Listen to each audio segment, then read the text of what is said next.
staff, members of the public, thanks so much for coming this evening. Always a pleasure to see you, and we certainly appreciate your input. Will you please call the roll, Russell? Councilmember Bright Cruz? Here. Councilmember McKay? Here. Councilmember Jablonski? Here. Vice Mayor Fisickelli? Here. Mayor Nelson? Here. Now stand for the pledge, please.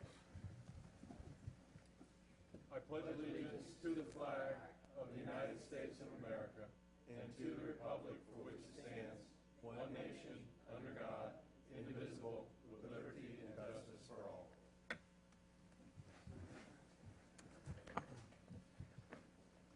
Before we get started this evening, I ask for just a moment of silence to pay tribute to a member of the Bergeron family. Lonnie Bergeron passed away a few weeks ago, April 9th, at the age of 72. And the Bergeron family is obviously everybody's aware of the family and what they do and their influence, not only locally but state, and all the wonderful causes that they participate in as well. On behalf of the council and the town of Southwest Ranches, I want to extend our sympathy and thoughts to the Bergeron family and ask for a few moments of silence.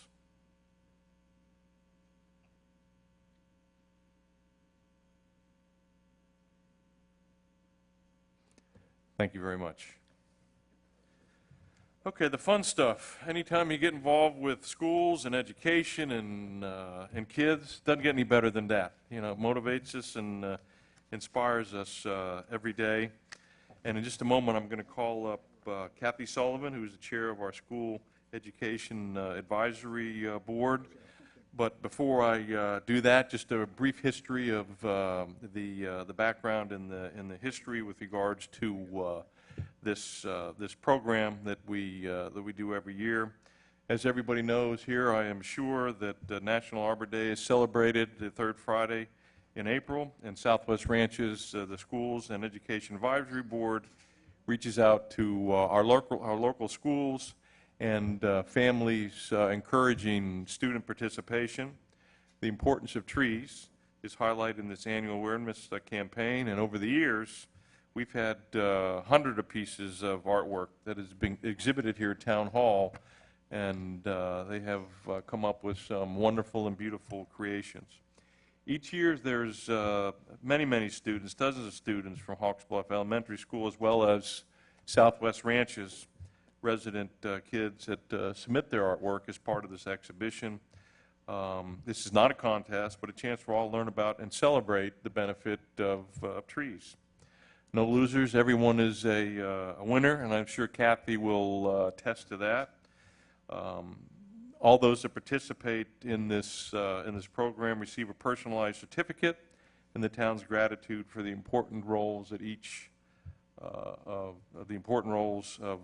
trees throughout the world. We hope everyone will celebrate National Arbor Day this Friday, April 24th.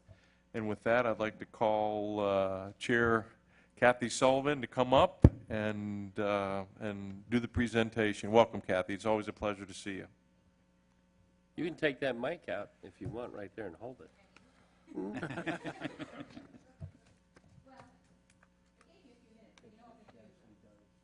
have lots of boards in town, lots of advisory boards and advise on different things, and we're a little bit unique with the Education Advisory Board because we don't even have a public school in our town. So you might wonder what our role is in town. Well, our kids still go to school, so our role is to do whatever we can do to bring our children, our student residents, and their school lifestyle together with the town. And we don't have a lot of opportunities, but the biggest opportunity we've found is with our scholarship. And I'm so proud of our scholarship. If anybody doesn't know about it, we give away scholarships every year now to students, and the main criteria is community service in their town, because our students go to schools in other cities where they're not eligible for the scholarships that those cities offer, and all the cities around us offer a scholarship. And so, anyway, I'm so proud that we do it now, and I'm very excited. It's my pet project. That's our main thing, is we raise money for it. But we started the Arbor Day thing probably about 4 years ago involving the kids. And it began with me calling all my neighbors and making their children draw pictures of trees. And it grew and grew. It grew to the point, in fact, this year, I got busy, I went back to work, and I didn't call a lot of people. I didn't do what I normally did, but it didn't matter because they've become so used to it in our schools that the fourth grade at Hawks Bluff, they already had them. They made it an assignment. Every fourth grader at Hawks Bluff wrote an essay for me, and it was there waiting. And then the other children in school that drew pictures. So we are making a difference. I guess that's what I'm saying. We're making a difference. People are catching on. They're getting involved. This is many of these children's first experience with politics. So I think it's important, and that's all I'm going to say, but I'm going to call the kids up. I'm very proud. Their artwork, their essays are beautiful. They're in the book over here. They'll be here all week if anybody wants to see them. And we had many. We had over 65 students participate, but school kids, it's soccer and Girl Scouts and everything else. So we have a couple here. We're going to call them up, and at least these guys get their picture in the paper. And Kathy, when you call them up, can we get them just kind of stand here? And I know that council would love to come down and get a picture to record this moment. So when I call you guys, come up and stand here and stay here, okay? Matthew Morris.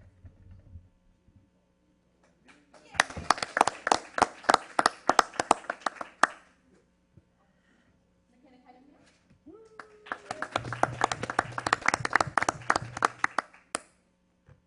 Madison Sullivan.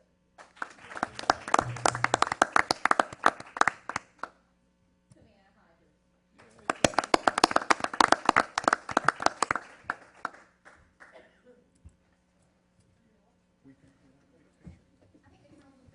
Yeah, we would love to get a picture. If it's okay with you guys, we don't want to ruin the picture.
Bye, Savannah.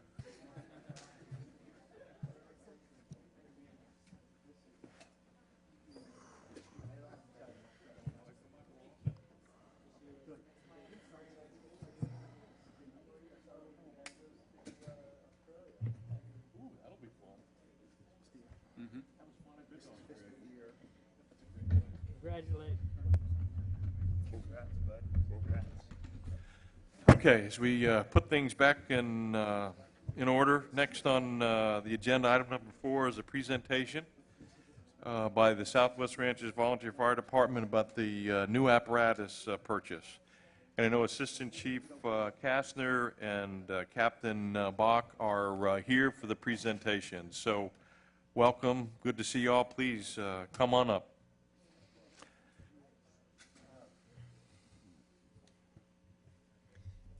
You can take that mic out and hold it if you like.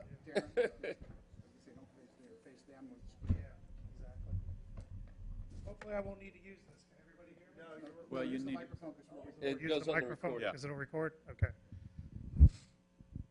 For everyone that doesn't know me, my name is Closer. Darren Bach. I'm a captain with Southwest Ranches Volunteer Fire Rescue. That's your fire department. And I'd like to thank the council, town staff, and members of the public for being here tonight for our presentation. We originally gave this presentation to the Fire Advisory Board. It is our recommendation for a new apparatus, and the Fire Advisory Board voted unanimously to adopt this recommendation. So today we're presenting it for the council so that way the council and the general public can also view the same presentation. So with that, we'll begin. Also, Chief Bennett expresses his regrets that he couldn't be here tonight. He had a previously scheduled vacation and so he's up in North Carolina, so that's why I'm stepping in tonight for him.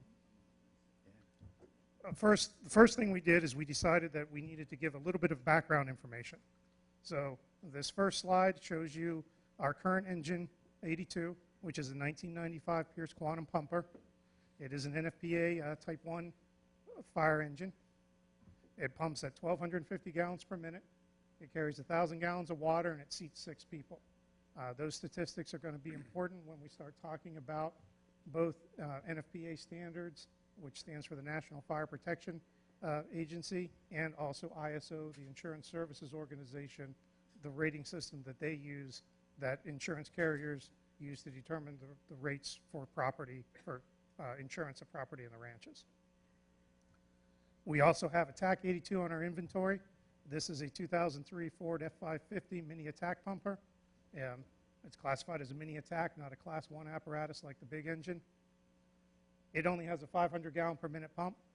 It carries 244 gallons of water, and it seats 4. It is a very, I wouldn't say comfortable seating, but very close seating for the 4 people. We also, the apparatus issues that we have is we're experiencing increased out of service time for engine 82 because of repairs. The engine is 20 years old. It's past its lifespan for a first out apparatus based upon the NFPA recommendations, which should only be 10 years as a first 2 apparatus. So because of that, the age is the issue. And the TAC 82 is also 12 years old, which is also past the recommendation for a frontline apparatus. And neither of them meet that NFPA standard, which is 10 years for frontline and then 10 years as a reserve after that for a total of 20 years. So we're already into the reserve. Repair costs are increasing. Just as the equipment gets older, there's always going to be an increase in repair costs.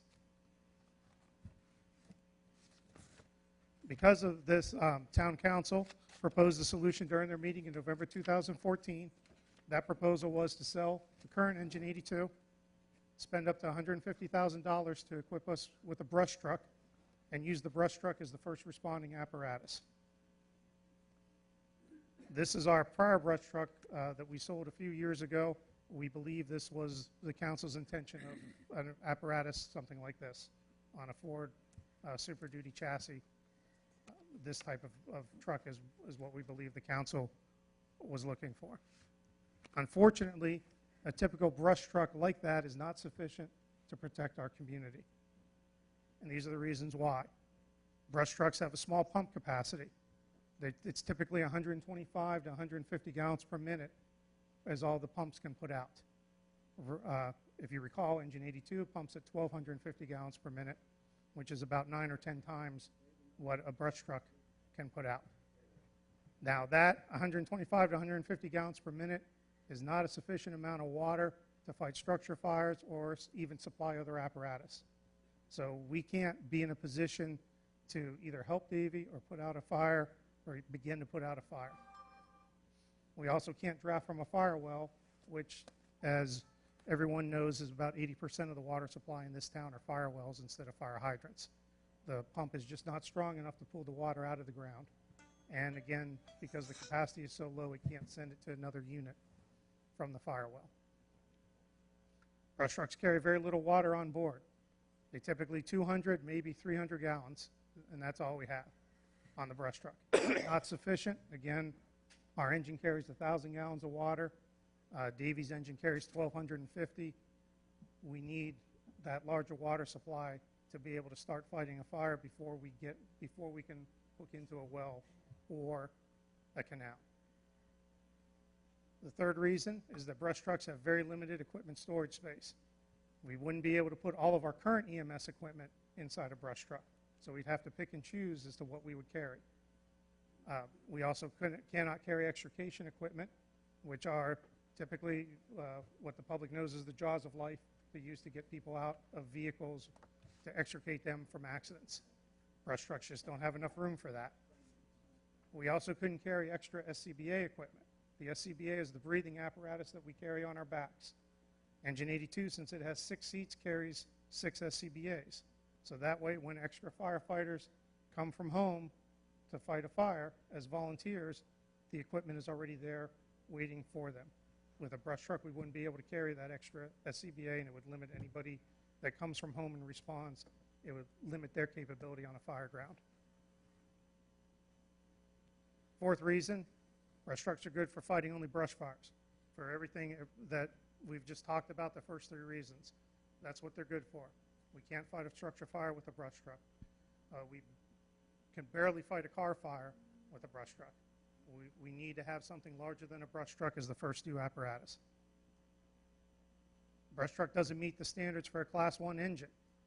And that's important because when we're going for federal grants, especially the AFG grant, which we've had success doing, that's the Assistance to Firefighters grant, we've been able to augment our budget to the tune of probably about $400,000 or $500,000 over the last 10 years in grant monies. We would run the risk of losing that funding source if we don't have a Class 1 engine as our first out truck. And also the lower ISO rating. Again, ISO stands for the Insurance Services Organization. It is a company that all the major insurance carriers use their rating to determine what somebody's homeowner's policy would be, and also for commercial policies. And the reason why the town recently had their ISO rating lowered, which is a good thing because lower is better, from a 5 to a 3. The crucial determination as to why that got lowered was Engine 82, its capabilities, its equipment, and the firefighters on it were able to prove to the ISO rater that we were able to pump from a fire well. And because of that, that was the major difference between the prior rating and this rating. And one of the main reasons why we got the lower rating was because of that extra capability that is there with Engine 82 right now.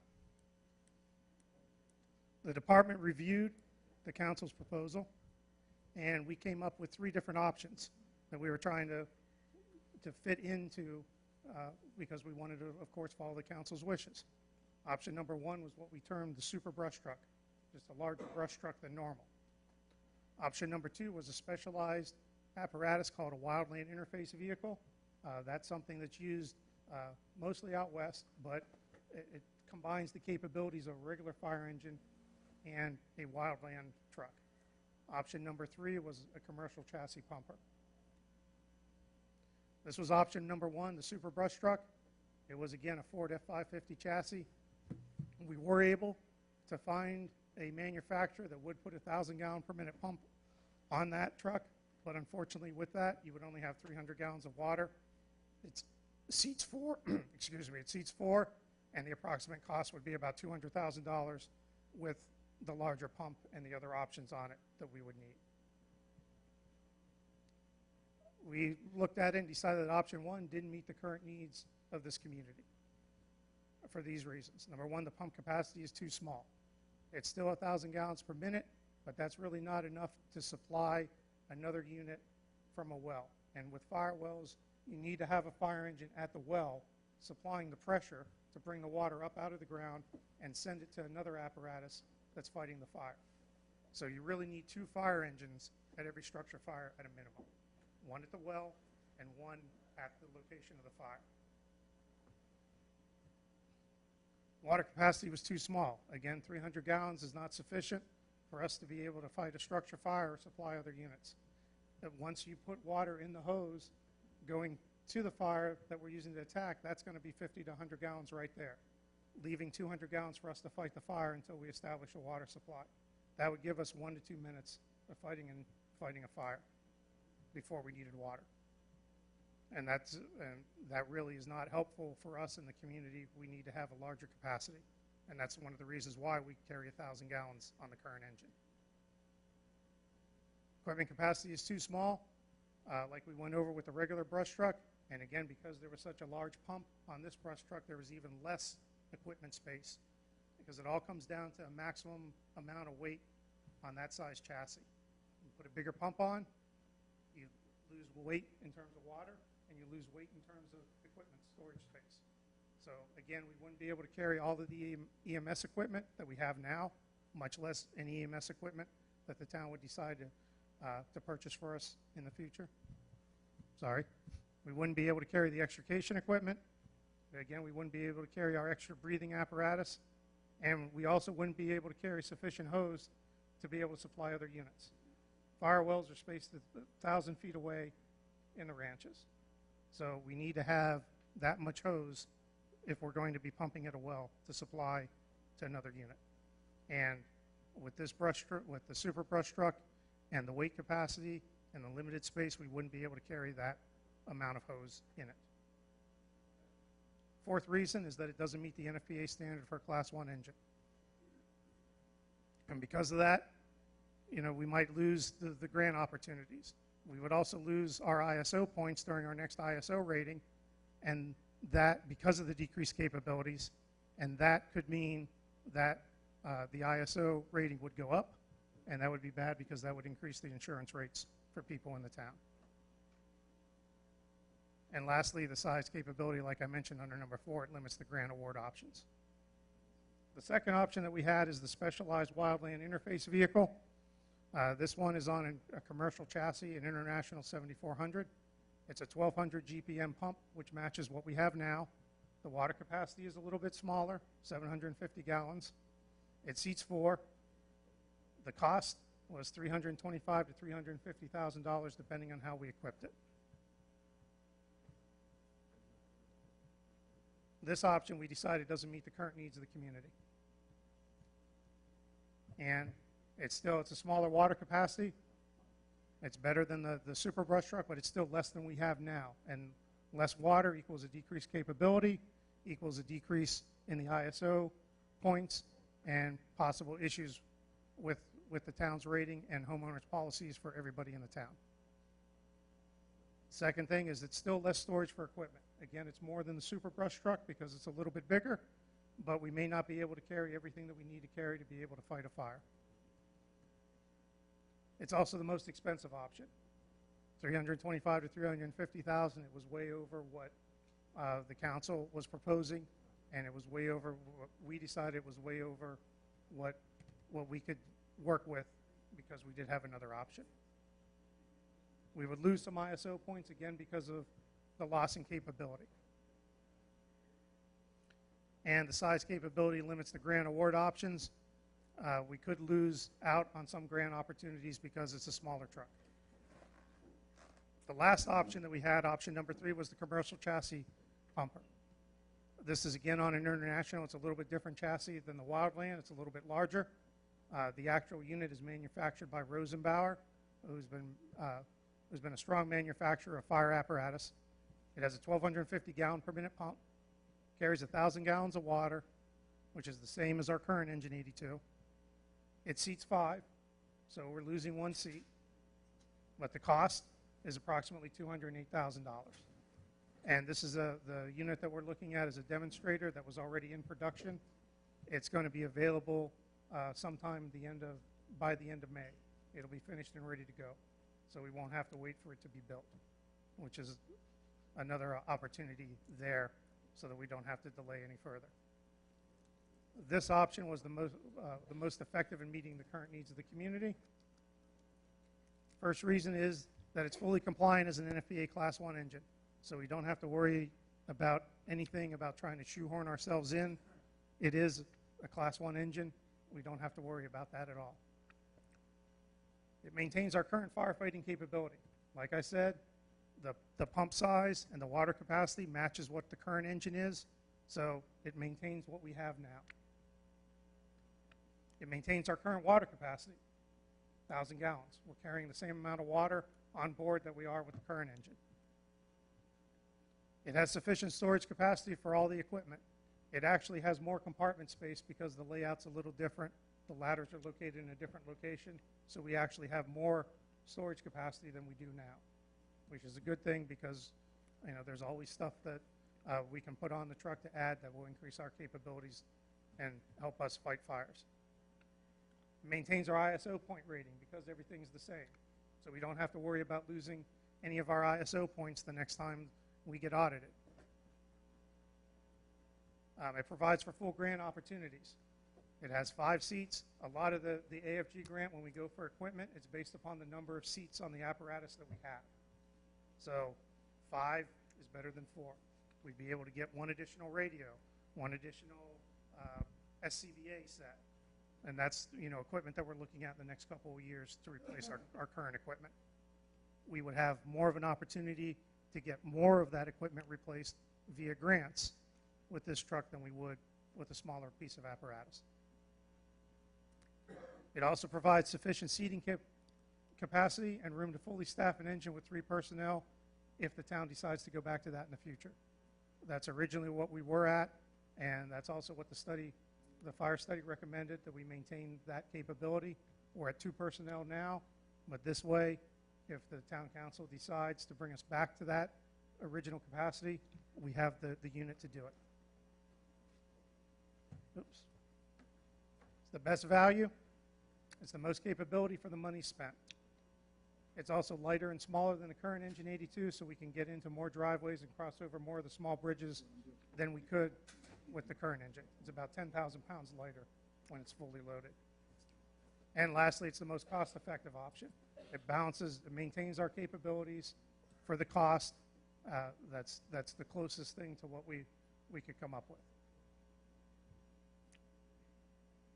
These are the cost comparisons. Again, the Super Brush Truck was approximately $200,000. The Wildland Interface vehicle was $325,000 to $350,000. Lastly, the commercial pumper was $208,000 approximately. So because of that, for the increase in the capabilities for just an extra $8,000 over the Super Brush Truck, we recommend option number 3, and so does the Fire Advisory Board.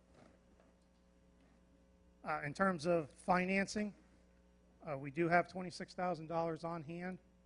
That's from the sale of our prior brush truck and the ambulance that was donated by Davy. We also, Engine 82, we believe when it does get sold, we can get $40,000 to $50,000 for that. So the additional funding that will be needed is $130,000 to $140,000 over a 10-year period. And so the financing option that we came up with was a lease purchase option, which is actually how we bought the current Engine 82 as well. It's a 10-year period. There's 1 annual payment each year. Right now, the interest rate that we were quoted was 3.38%, which is a very low rate. Once at the end of the 10 years, we have the option to purchase the apparatus for $1. And something that's very important is the very first payment isn't due until 1 year after we sign the agreement. And they quoted a yearly payment of $24,600 and change for us. These are the benefits of that lease purchase. Lower interest rate than a typical vehicle loan. It's industry standard. Everybody in the fire service is used to purchasing vehicles this way. There's absolutely no impact on this year's budget, 2015. The 2016 payment, which would be the first payment, is already covered by funds we have on hand. So there's going to be no increase in monies for the truck in 2016. 2017, and most, if not all, of 2018's payments will be covered by the sale of the current apparatus. So really, the additional budgetary funding needed would begin in either 2018, a very small amount, or 2019, and that all depends on what money we get for the current Engine 82. I can tell you that Marty is also going to be looking to see if there are other alternative financing. If he can get a better deal, he'll present that, and we'll defer to him on the final decision, of course, for that. And before I ask for questions, one of the things that came up in the Fire Advisory Board is we were asked about maintenance schedules. We're in the process of putting that together and to chart out what it would be between doing nothing, going with a new apparatus. Unfortunately, we couldn't get all the data because there's a major fire manufacturer show in Indianapolis this week, and all the apparatus personnel from the different companies, from Rosenbauer, from Pierce, from everywhere, are at that show. So as soon as they get back, we're going to be getting the numbers from them, and we'll be able to present that hopefully at the next council meeting is what we're on track to do. And with that, does anybody have any questions? Thank you, Darren. I was going to have Marty go through an explanation as to the financing component, how we would arrange to make this purchase. A couple questions about that, and if you guys don't mind, give him a couple minutes to do that presentation. And then I'm going to turn it over to Andy. Want to explain and confirm the process. I think, as I was just talking to Keith, while the council would approve the funding and financing mechanism, the board of directors would ultimately have to approve that purchase. So the board of directors would have to convene a meeting to discuss this and go forth with the approval of again, this purchase. So Marty, I'm going to give you a couple minutes. Darren, you did pretty, with regards to the, thank you, appreciate your time. But with regards, elaborating a little bit more with regards to the purchase and financing mechanism, I turn it over to you, Marty. Thank you, Mr. Mayor. For the record, my name is Martin Sherwood, the Town Financial Administrator. I'm passing around to you all an updated leasing partners proposal, which was provided from the volunteers this week. I was able to check back with the finance manager, like Captain Bach has mentioned. All the sales reps, the presidents, they're all at a trade show, so they aren't available. However, the finance department was available to get an update on the financing. And the good news is the interest rates that were quoted a month ago have not changed. They're still valid.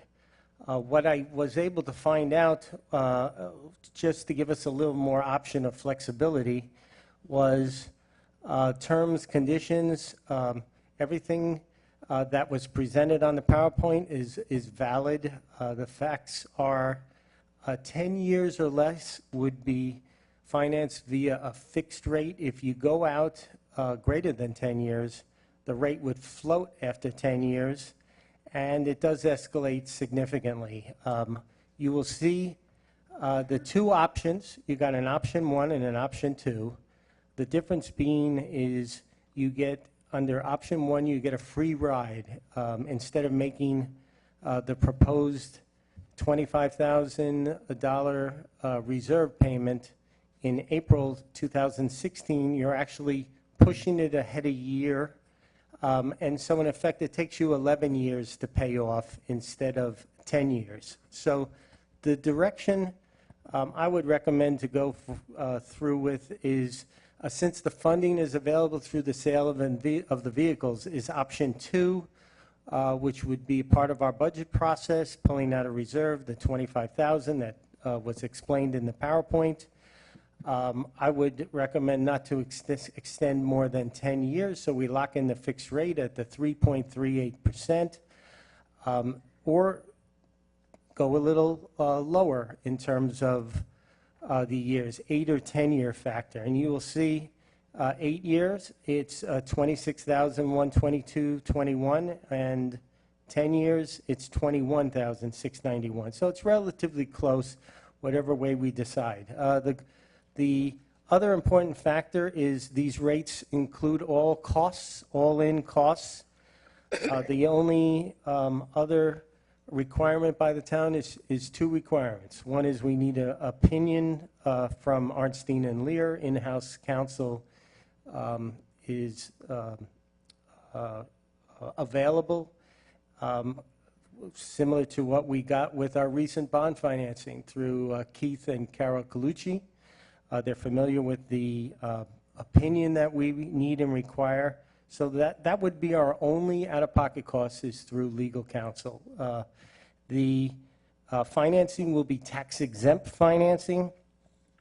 So the second criteria will necessitate us to get a permission through our existing banking partners. It's a release to go the bank qualified route. That's standard.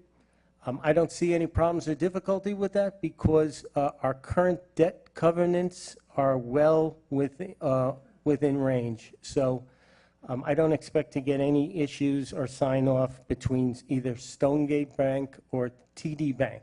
However, as the captain also reiterated, I do plan over the next 30 days, 60 days to put out feelers to competition, float this out to see if we could possibly beat this rate, and I can report back to you. That's all I have left to say.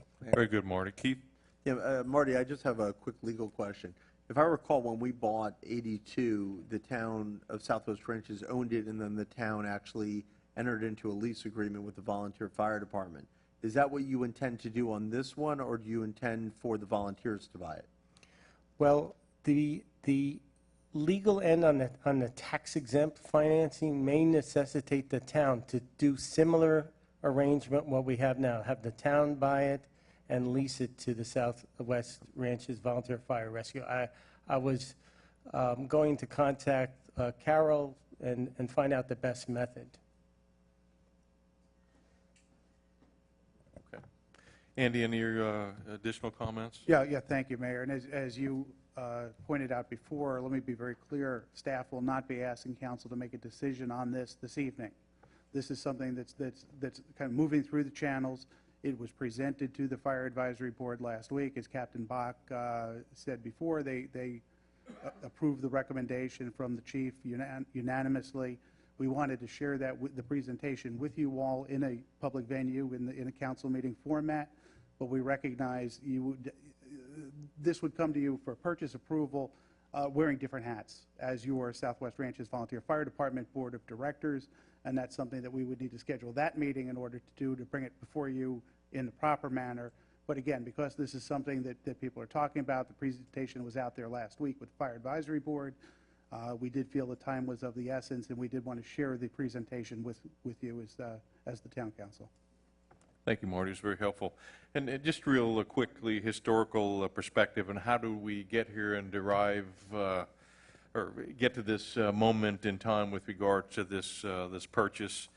Some time ago, year and a half ago, we evaluated and took a look at the escalating costs. It became a concern of the council, the concern of the town, and without going into a lot of detail, we commenced a study, and you have that. Actually, I do have some information that's exactly aligned with what you're talking about, Mayor. Okay. During the current fiscal year, so far year to date, we've spent $8,200 on repairs to engine 82. During the last fiscal year 14, we spent almost $31,000 in repairs on the 20-year-old engine. I want to thank Chief Kastner for getting me that information today. Great.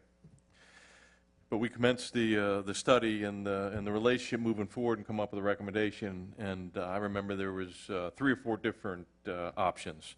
We turned it over to the volunteer fire. I shouldn't say volunteer fire, but the fire board for their deliberation. And I know we had to poke and prod for an extended period of time to have them come up with a recommendation moving forward, addressing some of our concerns and, in their opinion, what would be in the best interest of the town, moving forward and its residents to ensure an enhancement, cooperative effort between Davie and the volunteer fire department, moving forward the best methodology with regards to service. Moving ahead even further, we know now, why we are here and why we are talking about this. Initially, the board had suggested a status quo, and this council, while it debated some very pertinent and very credible concerns, we reduced the staff level from 3 to 2, which reduced the cost. on top of the sale of the equipment. And initially, we had suggested or had recommended the purchase of a fire or a brush truck. Obviously, that has changed. This is something that's been again debated. So moving forward, with regards to where we are now, we've reduced the cost by over $100,000. Significantly more than $100,000, because at the time when we looked at it and it became a concern, was over $400,000. But I know that we reduced it $100,000. We're streamlining the department. I know that we're still contemplating the development of a site on the Broadwing property. That still is its initial stages, and I know this council, when it is determined those costs, will have to contemplate that aspect as well. We might find out that to put them out there might not be the best option, depending upon what those costs are and stuff. But again, this is something that's this decision has been derived over much thought, much debate, not only with regards to a professional a company that does this for a living, that put forth 3 or 4 different options, the Fire Review Board, our board, with regards to what they had contemplated initially. They wanted status quo. Again, you know why, what we have done to streamline and address it, and again, to this cooperative effort that moving forward, the existence of this cooperative effort that's going to provide the best service to the residents of the town of Southwest Ranches. So with that being said, from a historical perspective, turn it over to you for any comments that you might have. I know that you'll want to get input from the public. I know this is just a presentation or discussion item, and we always appreciate input, and I know there are some here that have expressed some concerns, and I suspect we'll hear those concerns again. But again, this has been thoroughly debated. It's been passed along to a couple different departments, committee, again, this professional organization, and again, this isn't something that was decided overnight. It's been almost 2 years in the making that brings us to this point today to contemplate, again, this purchase. So with that being said, turn it over if there are any council member comments regarding moving forward. Steve? Just real brief. I appreciate all the time that went into not only the presentation, but all the research and everything to go through those different options. I had heard this presentation before at the fire board, and so I was familiar with it. So I don't have a lot of questions, but I just appreciate all the time and the effort that went into it. Thank you, Steve.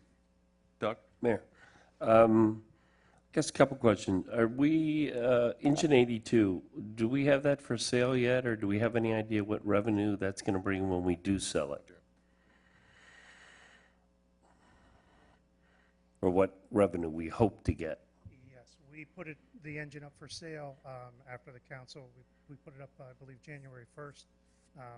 The price started at $65,000. We've dropped it down to $55,900 right now. We have had a few interested parties. That's why, but we haven't had anybody serious enough to write a check. So. Okay. You had estimated, though, a purchase price. I remember that was part of your presentation. I remember the ceiling was, what, $50,000, and what was the range? We think $40,000 to $50,000. Okay. So. Okay. Once you decrease out everything, the commission for the advertisers and things like that. I know you all are getting, I had asked in the Fire Advisory Board meeting that, and we're looking into it because Andy had mentioned to me that they were, as far as the extended warranty for the drivetrain on that item, separate from a year. But anyhow, aside from that, I know it's a 10-year or 11-year, depending on how we want to go about this, but let's say in 5 years, just for conversation purposes, that we're going to dump this thing. Do we have an exit strategy? Just a question. That's a great question. That's a great question.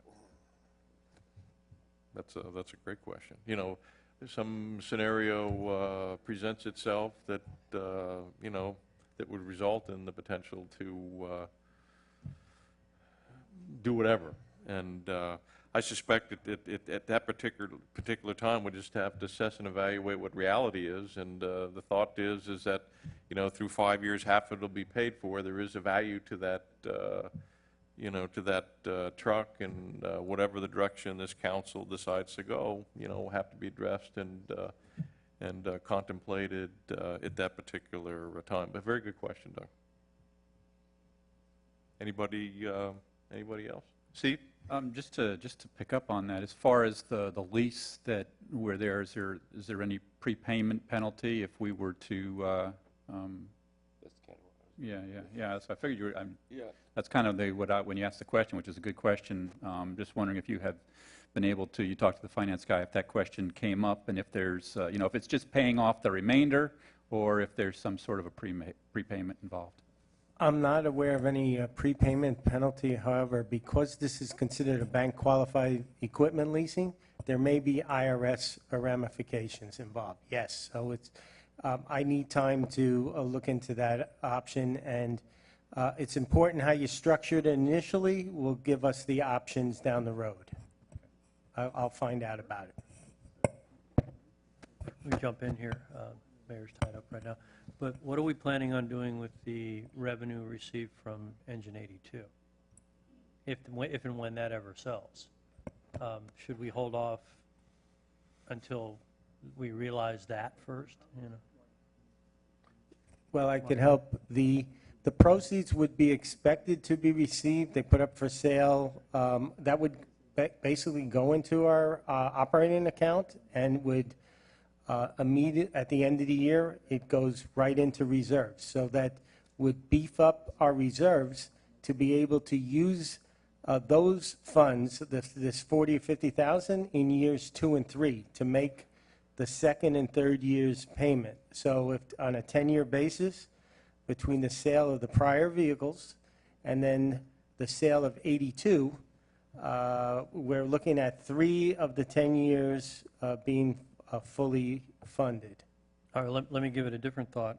Let's say that, because obviously it's been on the market now for a few months and it's not really going anywhere at that price point.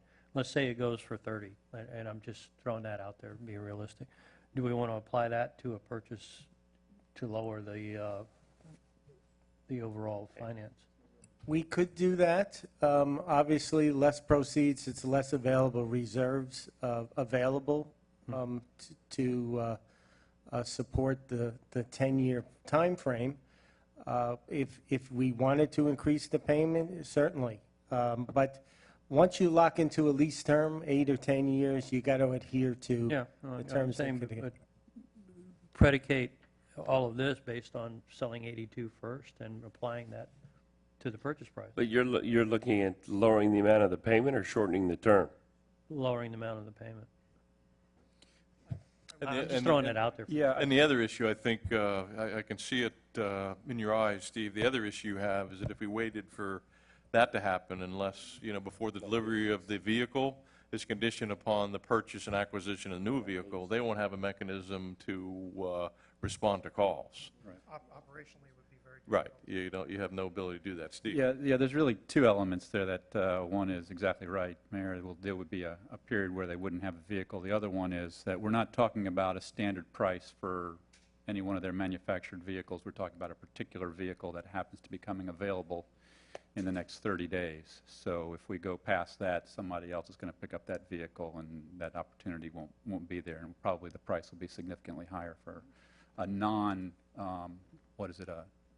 a demonstrator vehicle, yeah.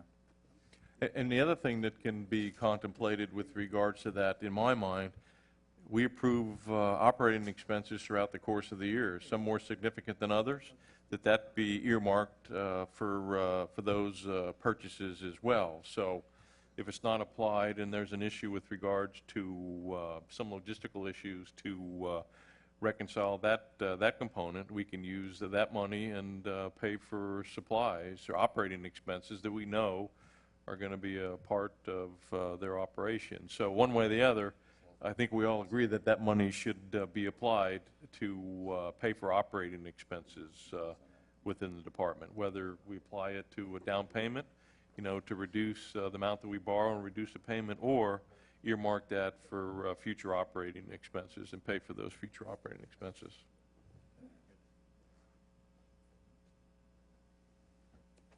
Freddie? Yeah. Only thing I can see is that, we extended ourselves out for 500,000. Anything they're going to have to do, they're going to have to work it out of that 500,000. Well, good thing about it, it's not 500, it's 206,000, I think, so that's a good thing. But applying the $25,000 we know is available, just to confirm, and we're going along with option 2, this is the one that's being recommended by Marty, that the amount financed will be $181,497,000, and that includes a down payment of $25,000. Okay. That is correct. Okay. And I just saw there was a miscommunication between yourself and Councilmember Fisickelli, and I just wanted to clarify it.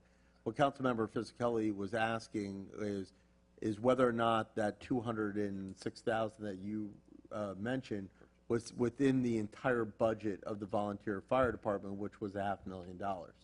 That's what the question was. So I think you responded inadvertently by mentioning. and my answer to that question, obviously, is that when we engage in this lease relationship, that will be part of the operating expenses of approximately $25,000 a year that will be incorporated into the expenses that the volunteer fire department will be responsible for.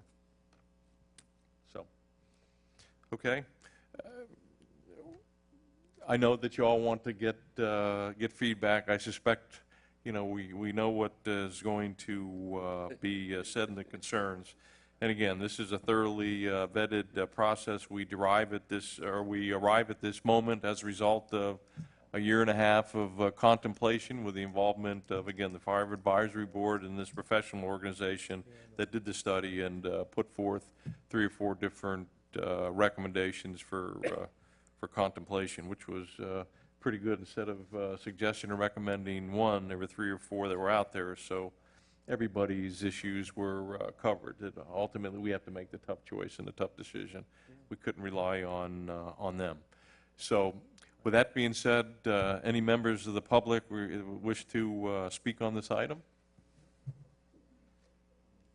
And we're going to limit it to 2 minutes. And Jim, we're not going to sit here and debate. If there are specific questions you want responded to, I promise you that we'll have somebody get back with that information. Why wouldn't something like a fire truck be sold to another fire agency, another municipality? Why couldn't this lease be assumable by somebody if you wanted to get rid of it? Just allow somebody to take over responsibility. You mean in the event of the scenario that Councilman McKay describes after 5 years? Yeah. I don't know, but because that is now part of the discussion and in contemplation moving forward with it is initially a demonstrator. They would want to get a truck like that on the market. It sounds like a very good deal. When you look at what we were going to pay and what we can pay now with the same capability, if you look at it in the other perspective, look at what you paid for Engine 82 and look what it's worth now. You got this truck now that does the same thing as that vehicle did. I don't know what Engine 82 costs new, but maybe if you looked at the relative value, you might have bought this thing below the market price, from what I see. I do recognize $40,000 in the last 2 years for repair costs. In my mind, that pays for 2 years of the lease But payment. don't forget the functionality of the vehicle, too. The standards had all been upgraded. I understand now part of the standards is an onboard computer that goes over the last, it's like a black box in an airplane, to be short. That might be something you want to consider just because you're going to be training people how to brake and all that sort of stuff and monitor exactly how they get to each call and what level of efficiency you got there. But there's a lot of good things about this truck. And the other thing we ought to consider, if the cost of capital equipment has dropped so much, why don't we consider just being a full-blown fire company? I got the answer. Your costs aren't going down. Believe me, that was one of the things were contemplated. It was Right, impossible. that's all I got to say. 'cause It was it looks impossible. really good. Well, those figures are out there and available for you to take a look at, and it was impossible from a financial perspective for the town to assume. Evening, Council. John Eastman. Hi, John. Bob Hartman's the new Country Estates president, but I will, Congratulations, Robert. he's taken over the gauntlet. Anyway,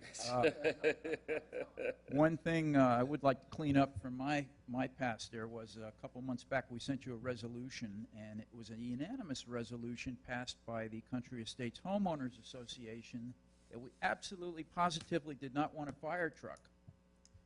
We want a rescue truck if you're going to buy a truck. And that should be the direction the council should go, because that's what the people paying the bills want out west. We don't want a fire truck. We don't need a fire truck out there. You got a great contract with Davy. How many fires have we had out there?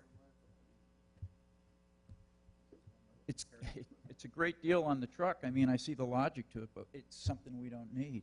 And the people out there vetted this in several of our HOA meetings. We had guests in, we had speakers. The chief came in, Leslie came in. We heard from Barry in the back with the opposing views. We had all the information. And the folks out there, their main concern is ALS. And that's what they want. And their thoughts are that if you're going to purchase a vehicle, it needs to be something that can carry you to the hospital. That's what we want out there. So I think you're hitting the mark wrong on this, and I think you need to reconsider it. Got 30 seconds left. Personally, my opinion is the volunteers need to be defunded until they come up with a mission that they can accomplish, such as ambulatory care for seniors, respond them to the I can't get out of bed calls, you know, the simple things that possibly they could generate some revenue to run themselves. But any more capital expenditures, when we already have a fire department under contract that's doing a wonderful job, is a waste of taxpayer money. So I have a lot more to say, but you know, I'll catch up with y'all at a later date. Thank you. Thanks, John. Thanks, John.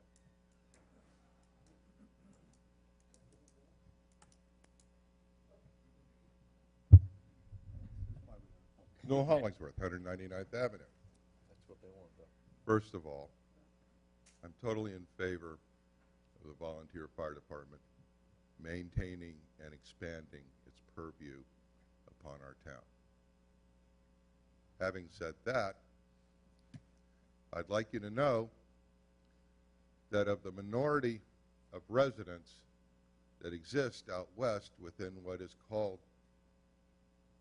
the Homeowners Association area, and it is a minority, I am not one of them, as 99.9% of 199th Avenue is not a member. They are a minority in our area, and they do not speak for our area. They only speak for their paid membership, which I don't know how many that is, but it is a minority. So therefore, when you consider the lips that are moving, consider that they speak for a very minuscule minority of the residents within the area that they purport to represent, which they don't. Therefore, let me say, Country Estates Homeowners Association does not speak for me in any way, shape, or form at any time. And it only speaks for those that are paid members of that organization, just like Rolling Oaks and Sunshine Ranches, Green Meadows, Deems Ranches, 198th, Terra Trails, and the others. The paid memberships. Thank you.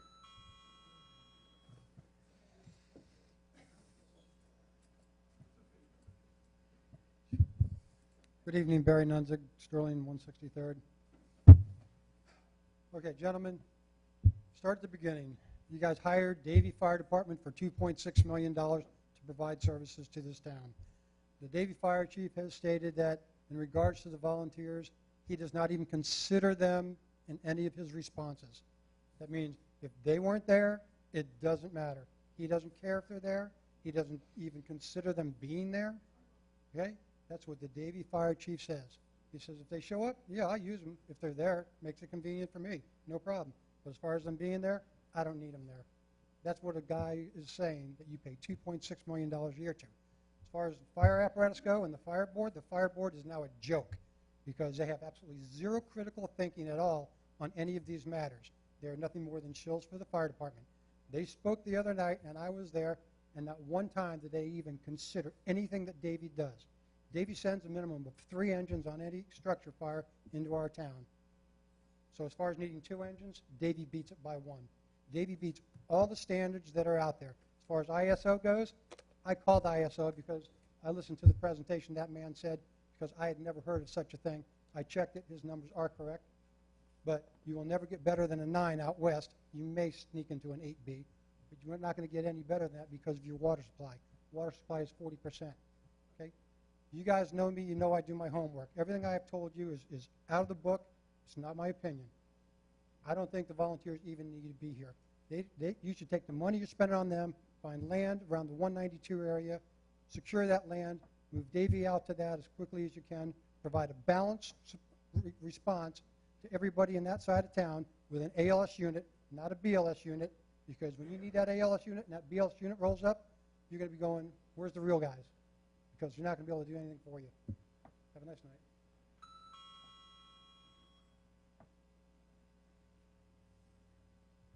D. Schroeder, 5501 Thoroughbar Lane.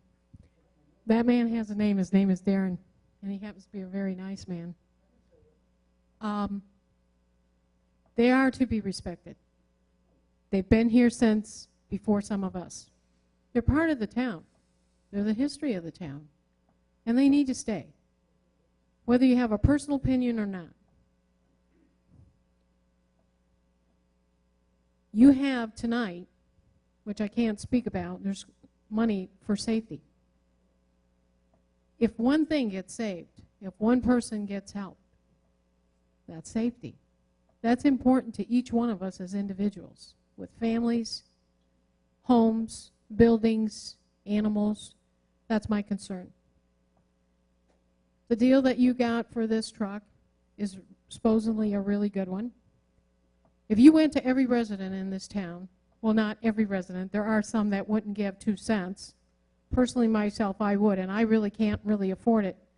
But with 2,700 residents or so, if you hit everybody up and went around from door to door and knocked on it, which I would volunteer to do some of that. I'd go from door to door and say, hey, how about an extra 20 bucks? Let's keep these guys around. 20 bucks. Do the math. We can do fundraisers. I'll help. I know most of the residents in here. We have a lot of good people that work there. Nobody should be getting rid of anything or sweeping anything under the rug. That's history for our town. It was here before them. And I will do or help in any way, shape, or form whatever you need. I don't have a whole lot to give, but I got time. And you know what? I happen to think those people are well worth the time. Thank you. Thank you, Dee.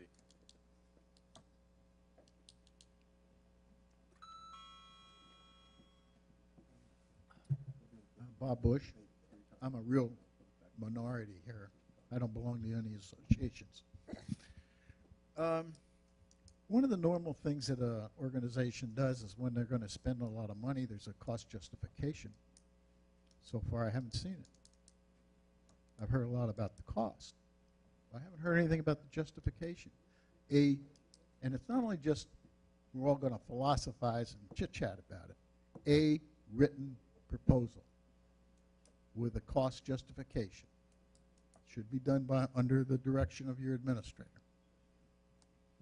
Haven't seen that. It's time to get organized. A lot of money, and it's a serious consideration. So let's see something along the line of, why you want to do this, what it's going, not only what it's going to cost, but what are the benefits from it. It's not too hard to do. You've had a couple of years' experience now with the volunteers and the Davie Council, Davie firemen working together, and you can come up with those instances where a benefit was received. That's not too hard to do. That's what should be done. And so until you do that, you're just not doing your job. You should request that, and it should be forthcoming so people can read it, look at it, question it, and not just philosophize about it. Thank you. Thanks, Bob. All right, that concludes public comment that we always elicit as part of this process, even if it violates Robert's rules. And I suspect when the Board of Directors convene next month and we contemplate this purchase, we'll go through this process again. If there isn't any additional questions, comments, or concerns, Council, I'm going to move forward with item number 5, which is public comment. Okay, item number 5, public comment. Russell? Mayor, we have 3 speakers tonight. Should I read the rules of the public comment? Yeah, they're listed in the agenda. 3 speakers. Is there any other speakers? Seeing none, 3 speakers tonight in this order are John Eastman, Barry Nunzig, and Jim, I think it's Jim Lasky. You filed that last one. Good evening, Council. Just a brief FPL update. FPL produced a list to Comcast for the derelict poles, and to this date, not a single pole has been pulled yet. So this is since December. So I guess we'll ask Andy to start lighting some fires with Comcast. And FPL did come out and clean our yards up of all the rock and tailings that they had strewn all over. So that was a plus. We still have a lot of wiring issues on 188th Avenue, and we still got the culverts and drainage that need to be repaired along Griffin Road. The next thing, and a little more serious, last night I went down to FIU. The Nuclear Regulatory Commission had the final draft on the proposed 2 units they're going to be putting in at Turkey Point. And I have to say I have real apprehension about FPL's plan there. It's atrocious. There's a lot of holes in it. There's a lot of unanswered questions. And I think for the NRC to close this out and recommend going ahead with this project is a bad choice. And there were a lot of cities represented down there at this presentation last night. A lot of mayors spoke. I think there was only one person from Broward there, but most of the Metro-Dade area is against it. So, you know, this thing is within 50 miles of us. Any accidents, emissions, things that happen down there, you know, we're in the southeast wind corridor most of the year where, you know, anything could come this way. They've got a proposal to take sewage from Metro-Dade's sewer plants, pump it down there, run it through their cooling towers, and then deep well inject it under the power plant. It's a horrible idea. The environmental concerns are many. The aerosol effects of these cooling towers will be emitting everything that you put down a toilet into the open atmosphere. You know, so the neighborhoods in that area are going to be getting, you know, aerosol with unknown chemicals on a continuous basis. I would recommend that the town look into this, and the NRC is taking recommendations, I think, until May 15th, and the town of Southwest Ranches should come up with some sort of a recommendation to, I would recommend vote it down, because I think it's a bad choice. It's the wrong spot. We've got 13 million people living on the southeast coast now, and the last thing we need is 2 more nuclear units there.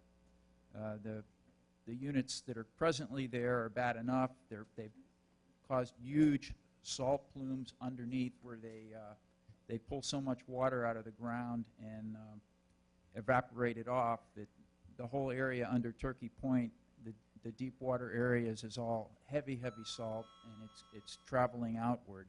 Anyway, The issue's very serious, and I think that, you know, you as the commission should at least do a cursory review of it and maybe come up with some sort of a letter to the NRC before May 15th. Thank you. Thanks, John.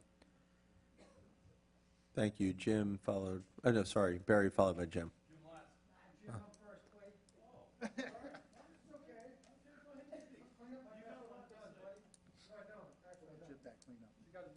Barry Nunzig, Southwest Ranches, 163rd and Sterling. Gentlemen, with the fire department that you have out there, the ones at 172, you have to remember that Davy's out there in some trailers that are becoming in pretty sad shape. Okay, you may run into a day where your Davy crew just inform you that, I'm sorry, we can't work out of this building anymore. And what are you going to do with them then? Okay? I mean, we can move the Davy crew over to 148th and Sterling, which they can put them in there for a spell if they can't use the one at 172. But then what does that do to your response time for the people out west? What does that do to your ALS service for the people out west? You need to not do this broad wing property. You need to get the land, if there's land available, find land and get a building put in around 192nd so that you can get a permanent station there, that the professionals can stay there and give you the proper service that you need. This is what you need to do for your citizens. Okay? All this other stuff with the volunteers is just smoke and mirrors. I mean, I know they make good barbecue, but for the amount of money we spend on them, I've called Sonny's, and they said they'll give you all the barbecue you want. Final speaker. I guess I'm next.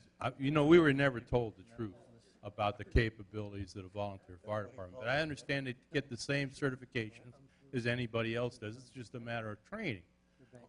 Take the operational study that I mentioned the other night that Fort Lauderdale did. Compare all the matrix, make up a spreadsheet, an Excel spreadsheet, analyze it the way they did, where you put all the matrix from all the different calls, responses, population sizes, and everything else like they did. And this is a professional analytic company. And just compare them. Look at the numbers. But, you know, so much of it was labor. We don't have that issue. We have an advantage there. And obviously, the capital equipment side of it, like again, is coming down, way down. Just look at the numbers. That's what Mr. Bush said to you. I'm not in favor of two departments. I want one efficient department that's going to make us money or at least save us money. But I actually believe that this could be something that could grow based on those metrics. Please take a look at it. Thank you, Mayor. No more further public comment. Thank you, Keith. That concludes item number 5, public comments. Item number 6, board reports. Any members of any of our committees here like to update us? Seeing none, item number 6 is complete. Item number 7, council member comments. Steve? Thank you, Mayor. I really just have one quick comment. Just a quick update on the TISDOR efforts.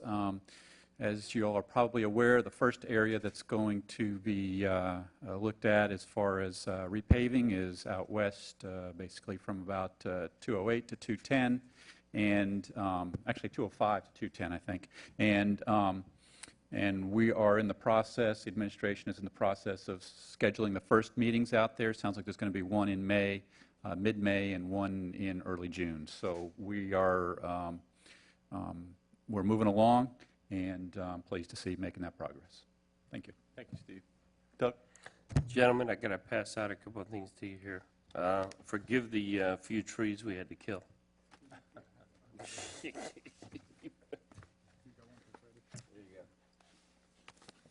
This is the material we requested from DOT regarding the intersection of I-75, the exit ramp, the park and ride, any of that other information. Just for the public, this is how much paperwork they sent us. So I'm just supplying you all with a copy of it. You can look at it later, review it. I just wanted you guys up to speed with whatever I'm getting that you have related to it. So Andy's going to go through it, have Cleet take a look at it, and see if there's anything else we need to address that they might be moving forward that Freddie can address with the, I forget that board you go to, the MPO.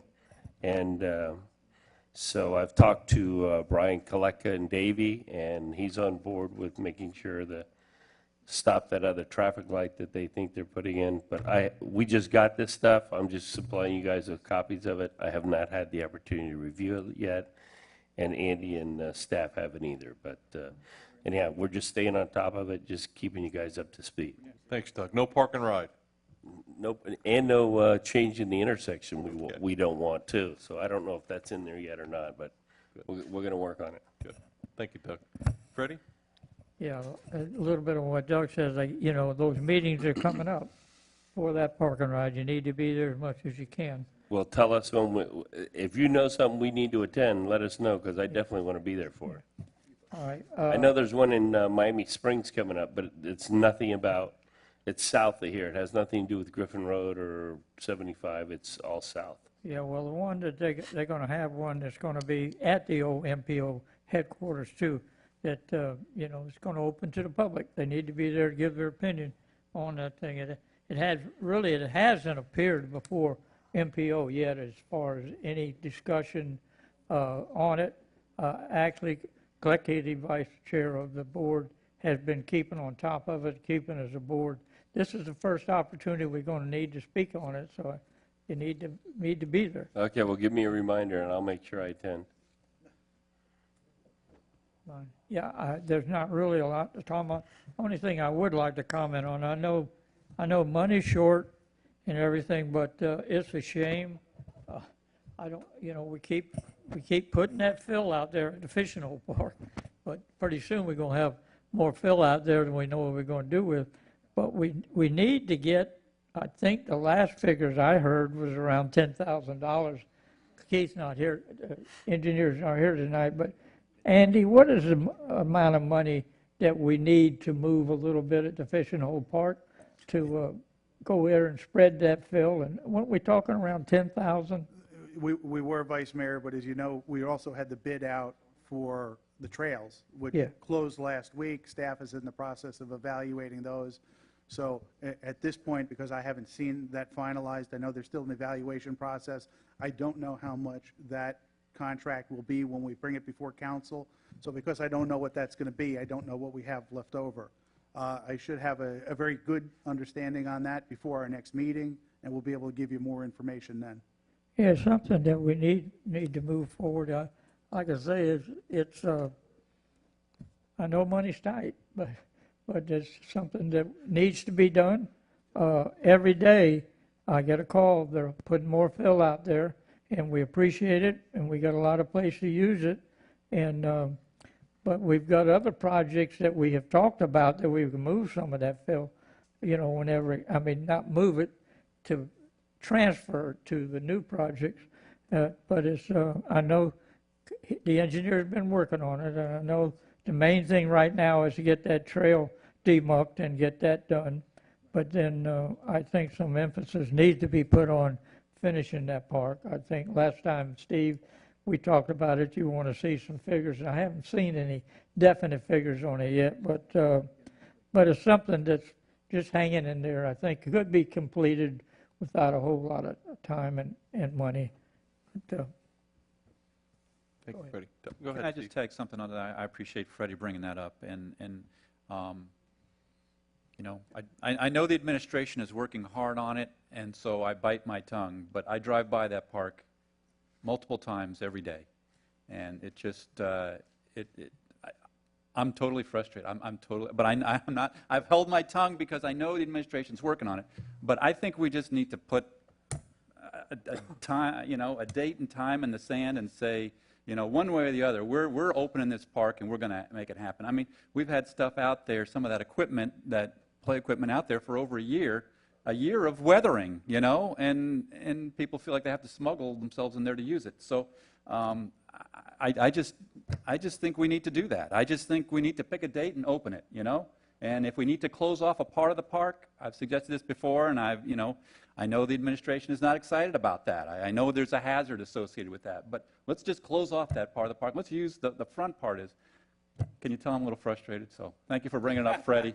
I just think it needs to get done. I understand we've already had some vandalism out there too, And I think that's because, you know, if we get people there, you don't have Right. whenever you get the vacancy there. But really, I don't have a lot of things other than to say, fortunately, things are going good. We're finally getting some rain, and grass is going to grow again. But just like I say, is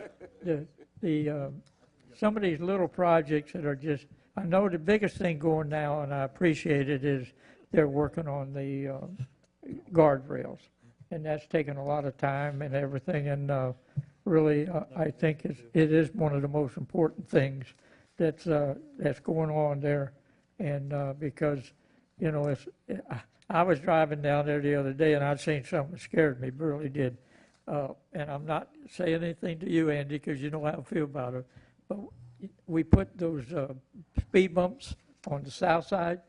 A lady went around those speed bumps. She almost went in the canal because there's not much distance between those speed bumps and that canal bank. It's going to be a serious situation there because people don't really know what to do when they come to them. I drive it a lot, so I know. And some of them come and they stop dead, don't know whether to go over them. And then, but this lady the other day, I was following her. She was going east, and when she got there, she just swung around them in the grass. And luckily, she didn't go in the canal, and she went around. But I've seen them when we only had them on one side. She probably was used to that, going around them on the other side. But it's something that I know it's a project in Marvin, and it's going to be a better project when we finally get it. But there's always some little things there and things. So whatever we come, I don't really have much to report. Thanks, Gary. Thanks, Freddie. Gary? Yeah, thank you, Mayor. Thank you, everybody, for coming. Doug, if I'm looking at this correctly, park and ride is not going to happen? I'm looking at a pond, a very large pond. It's showing some different things. Like I said, I haven't looked at it or reviewed it yet. But I know the park and ride myself is still on the map. Okay, but it's So not my on this concern is, and it's not funded. Yeah, but it's not on this one. This one's showing 2 ponds where they proposed to put it. Yeah, I mean, it's a well, good thing. I hear you. This is a good thing. But it can change, yeah. My concern is that could change if the park and ride doesn't get erased off the map. Right, so we need to see those bulldozers show up and the drag lines show up at that. The other half of that puzzle is that traffic light that they were going to do, because Right. I don't know that they're not going to get rid of that exit ramp coming northbound and make you go underneath, loop around to a traffic light, have to sit at that light and make a left or a right. According to this, they're leaving it alone, so that's a good thing. I hope so.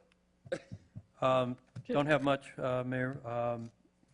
Just want to mention that May 30th, we have the food truck event for the scholarship fund for from the Ed Advisory Board. That's on at May 30th at Sunshine Ranches Park, and it's from 4 to 8 p.m.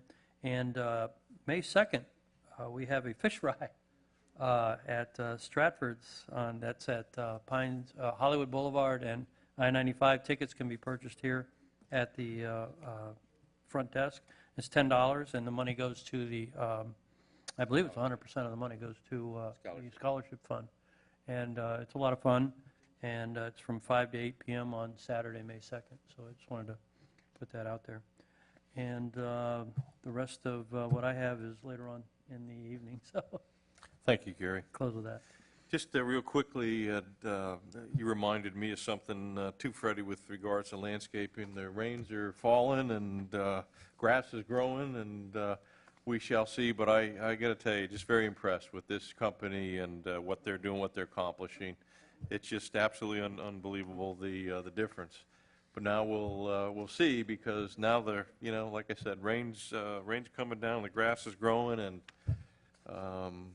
we know what that means. So, but just kudos to what they're doing, what they're accomplishing, and the progress that they have made or making and continue to make, addressing the looks of the town, especially as it comes to our landscaping obligations. Been some articles in the paper. One that Brian had written. You saw, I'm sure, in the editorial page a couple of days ago about the feelings of the editorial board and the Sun Sentinel, and then Mayor Ordus from Pembroke Pines op-edited a piece today. I have provided you with a copy of, and we've obligated, obviously, to put together the facts. The facts are important, and I would tell you, just not me, Keith, and Andy, and others were involved in this process to ensure that the information that we provided, that hopefully they print, is accurate, unlike those that have printed and put together information that is totally inaccurate.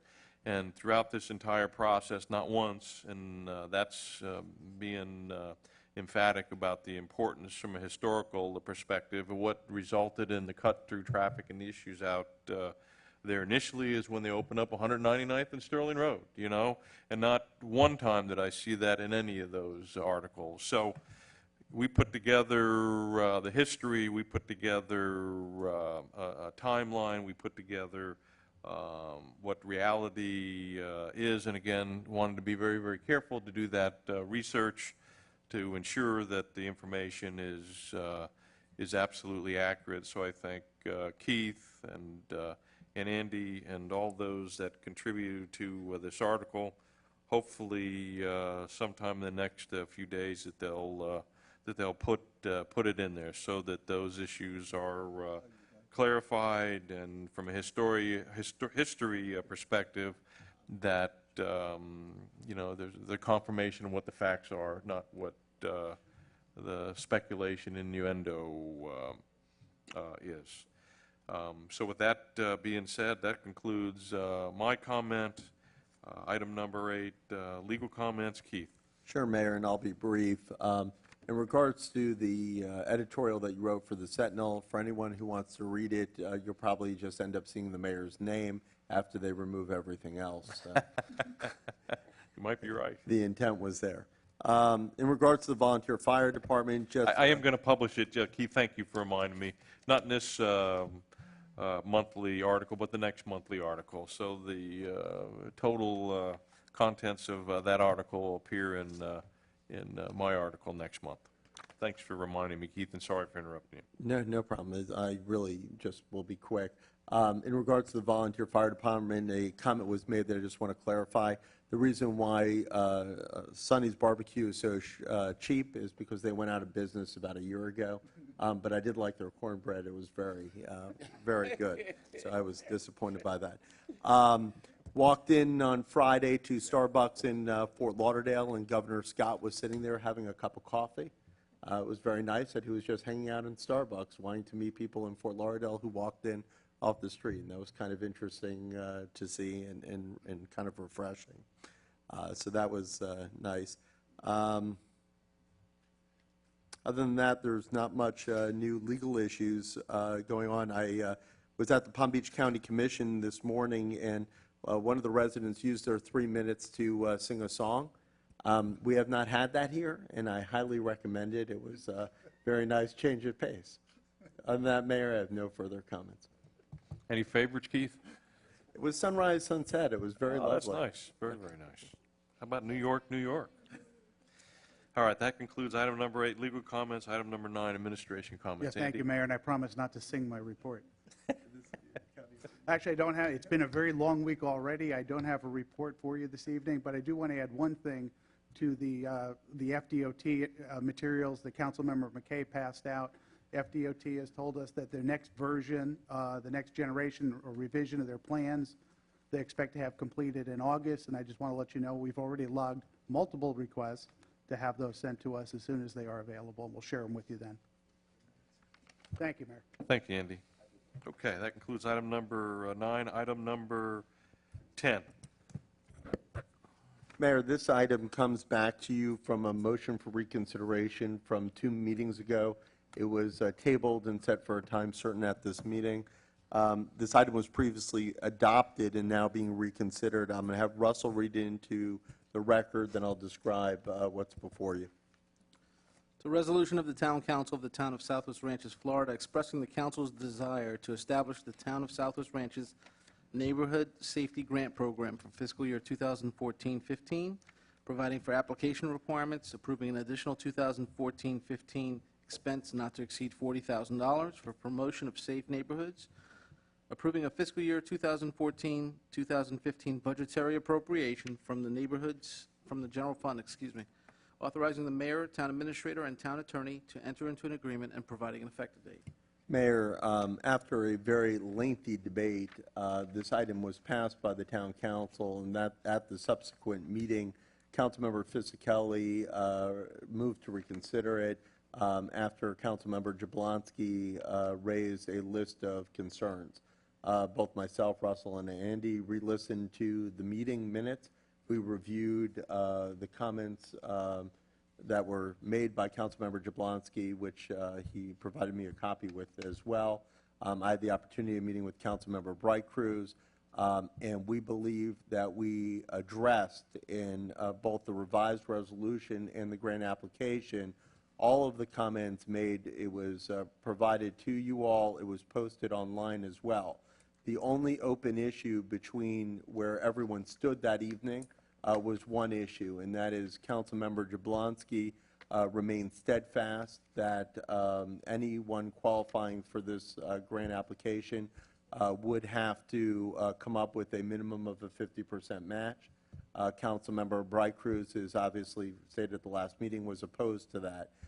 It's listed in the resolution with a match requirement because of the makers of the motion in the second, but as where there is not commonality amongst the council, it appears from the last meeting that that was the only real open issue of contention. Councilmember Fisickelli did speak to me at the last meeting to make sure that the revised version contained language that the town council was the sole arbiter as to who would get a grant. That was always the intent, but we clarified that in the resolution as well. So it's here for your reconsideration with that, the match being really the only issue of non-unanimity at this point. Thank you, Keith. Like a Appreciate it. motion to approve the resolution as amended. I'll second. We got a motion and a second for approval. I'm sure there'll be some things that want to be said. Any members of the public wish to comment on this item?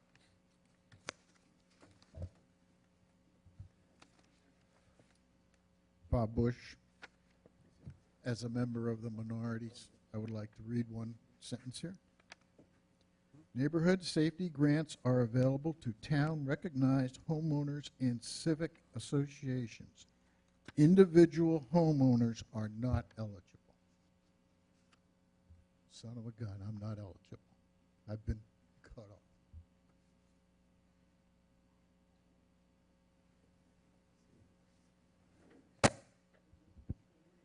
D. Schroeder, 5501 Thoroughbred Lane. Son of a gun, I've been cut off too because I don't belong. I don't belong to a private club. That's what it is. You pay your money, you belong. They'll listen to you. You don't pay your money, they don't want to hear you. Also, I have a question. This $40,000, does it get put into what kind of a fund? Is it, does it have to be used within a certain amount of time? Also,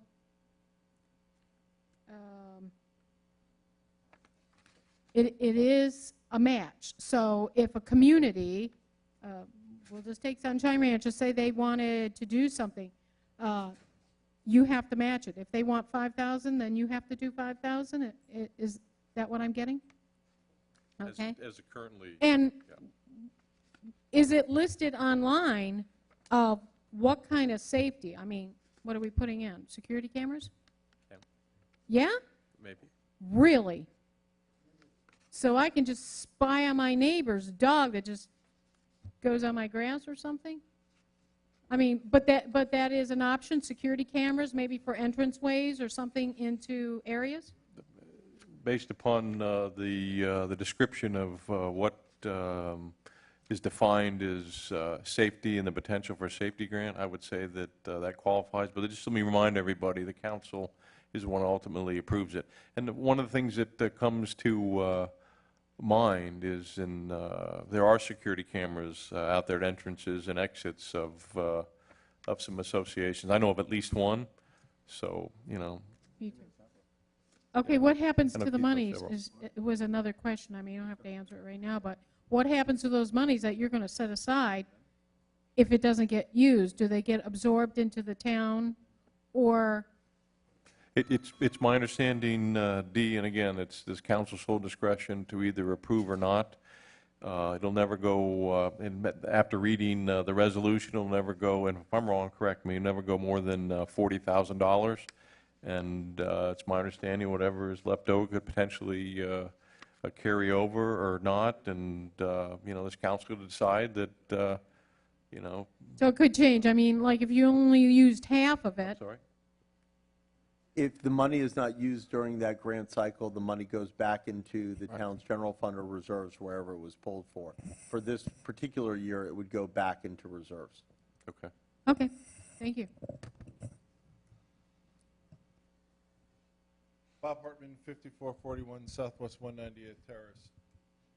I'm opposed to pulling money from reserves to do anything like this. That's our rainy day fund for when that hurricane, God forbid, hits or some other catastrophe. Could be a nuclear power plant, who knows? But I don't like the idea of funding this from reserves. If this truly is a community safety grant, then I would recommend that you give the community time to put their ideas together and work out what some of the various areas around town would like. I'd also encourage you to give a little extra time too, because we only have 5 or 6 associations across town that would be eligible for this.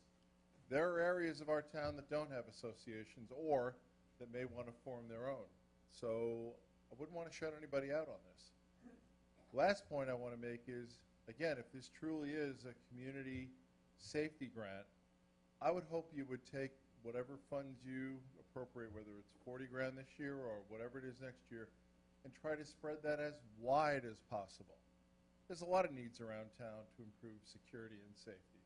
So to have it go into one project or 2 projects, to me, you can probably get a lot more mileage out of it if you spread these dollars across town versus picking 1 or 2 projects. Thank you. Thanks, Bob. Make it available to everybody. You just do a cost-benefit analysis. If it's really going to pay, then it's worth it. If it's just a little bit of safe or not safe, that's not raising to the level you need to go to. It's got to have a great benefit, a significant benefit, and I believe that should be measurable, like in the case of the first one that you guys have discussed on 190. You can make a case for that, and as far as that goes. So, cost-benefit analysis. Hi, John Eastman. Question for Keith. As far as a match goes, would there be some nuance in there about accepting like-in-kind, such as if there was some sort of a project that was to be done and certain individuals could provide manpower, machinery, materials that would, equal a certain amount of dollars? Could that be accepted as well as just, outright money on something? Because that might make a match a little bit easier for certain groups that have capabilities of doing things. Instead of debating back and forth, we'll answer that question for you, John.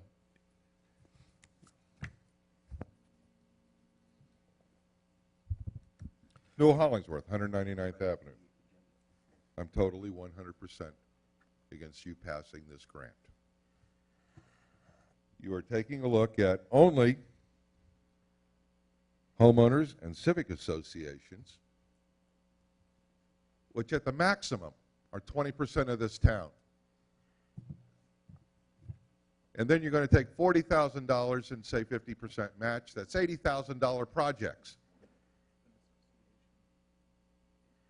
I'm sure glad that this council is so damn rich that after last meeting, grabbing $60,000 right out of reserves that you didn't even know you had to spend and spent it, you're now going to take this week and take $40,000 more and give it to people.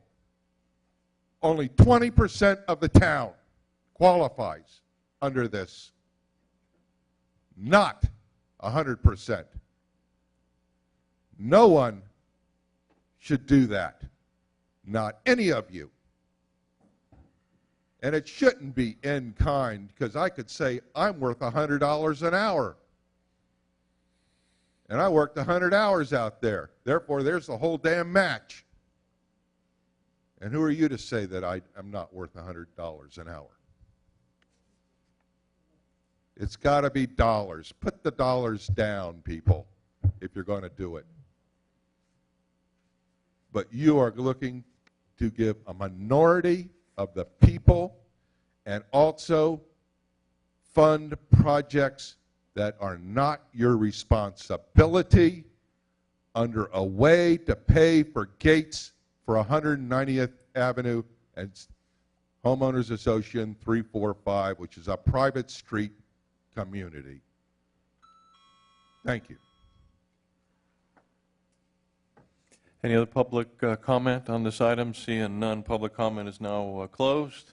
Mayor. Council, turn it over to you for final deliberations. Again, we got a motion and a second to approve. Mayor, do you want me to answer the question? Yeah, I'm sorry, Keith. Yes, respond to the one question. The grant documents, both the resolution and the attachment, does not allow in-kind services for the reason delineated by Newell.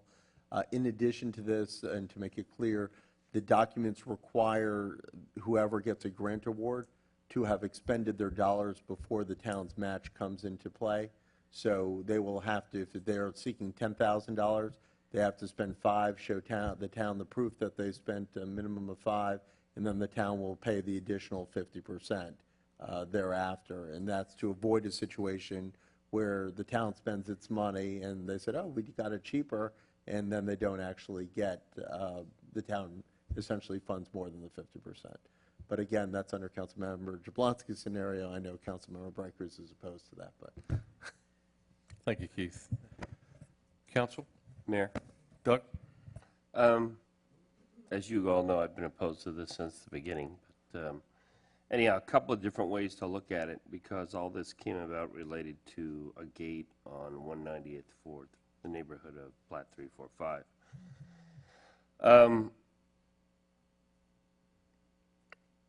Another way that if we choose to assist or help, we could take out one of our existing gates, let's say 202, put up a permanent wall there and landscape it, and donate that gate and that mechanism to Plat 345 and lower this dollar amount of matching to $10,000.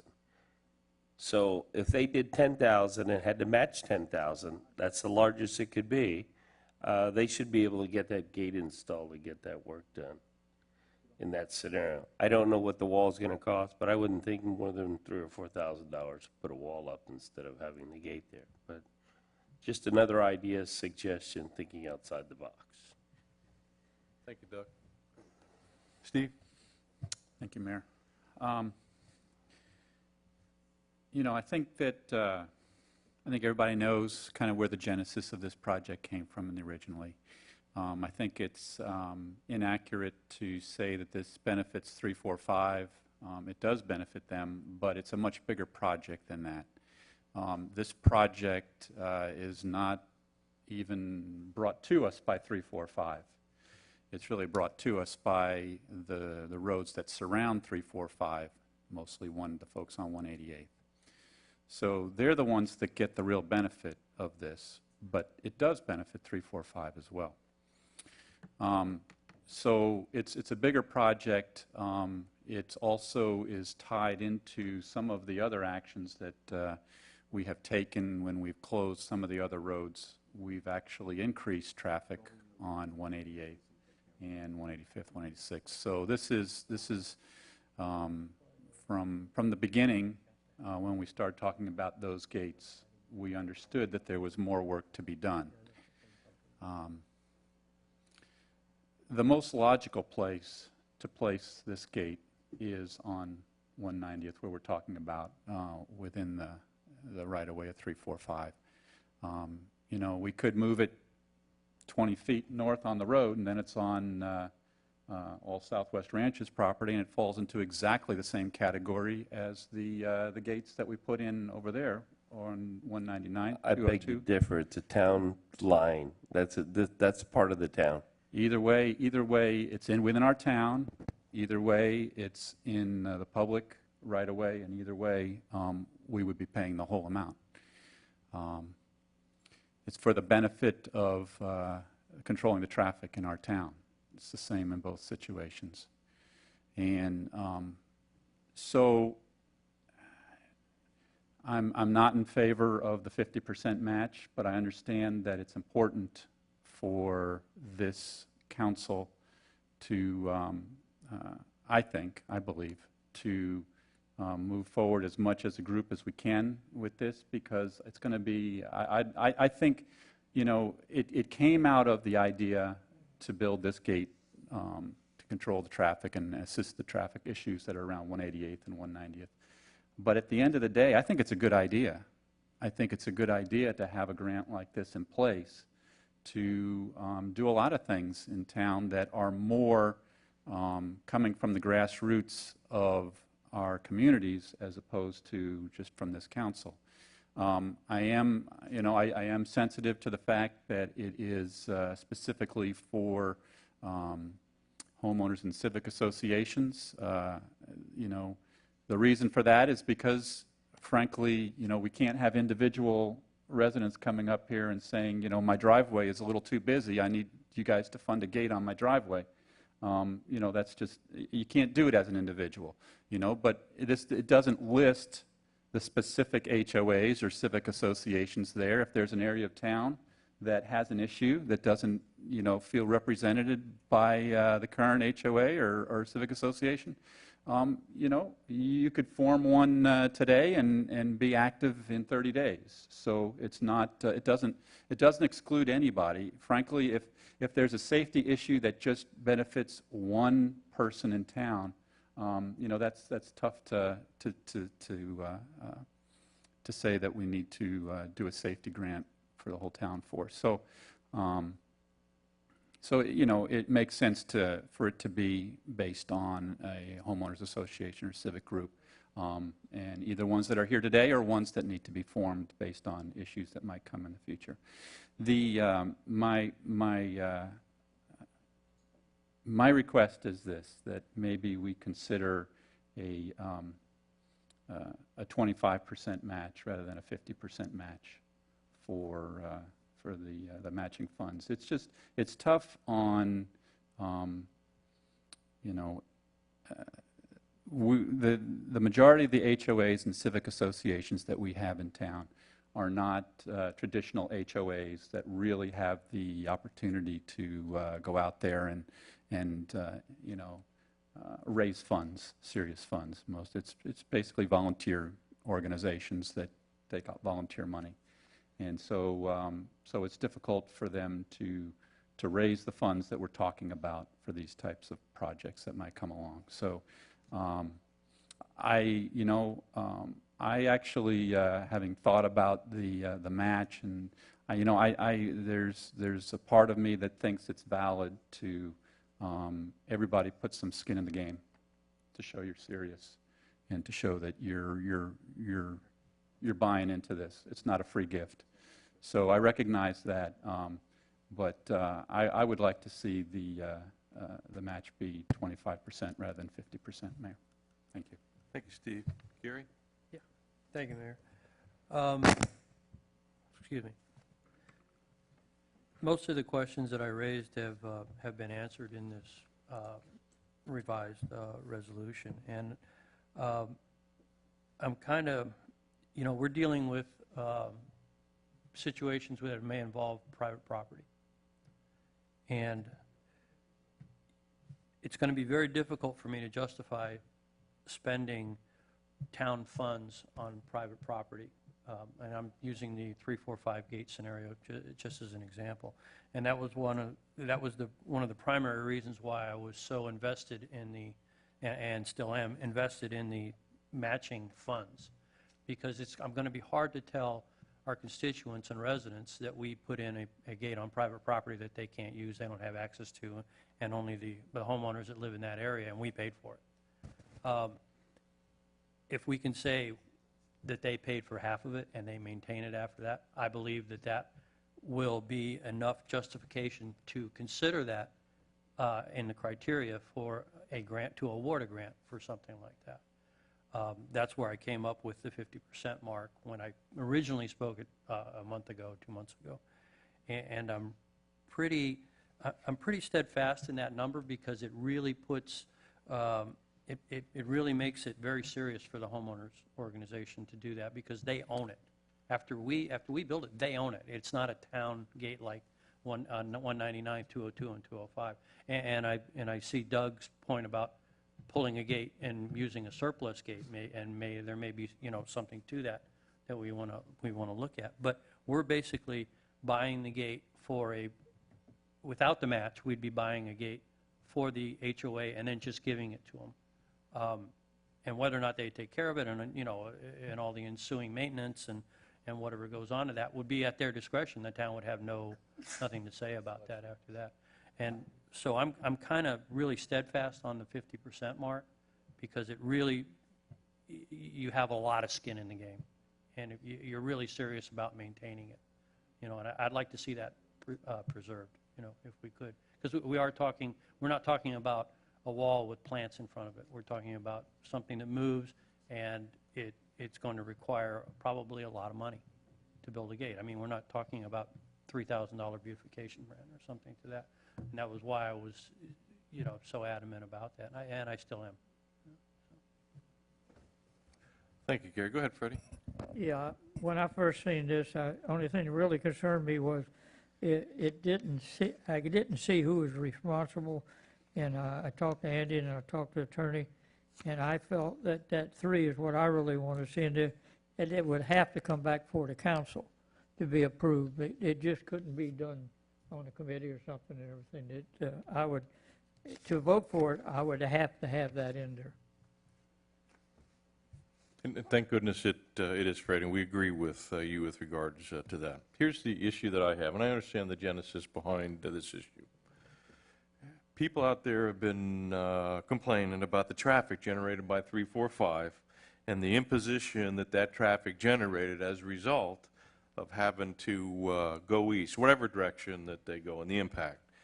John's in the audience, there's others in the audience, and been a lot of complaints with regards to that. So, to make a long story short, and as part of this process to address it, we got Tallahassee to fund 190th, and what we're saying is that they've agreed to do it, they've agreed to mitigate, they understand the concerns.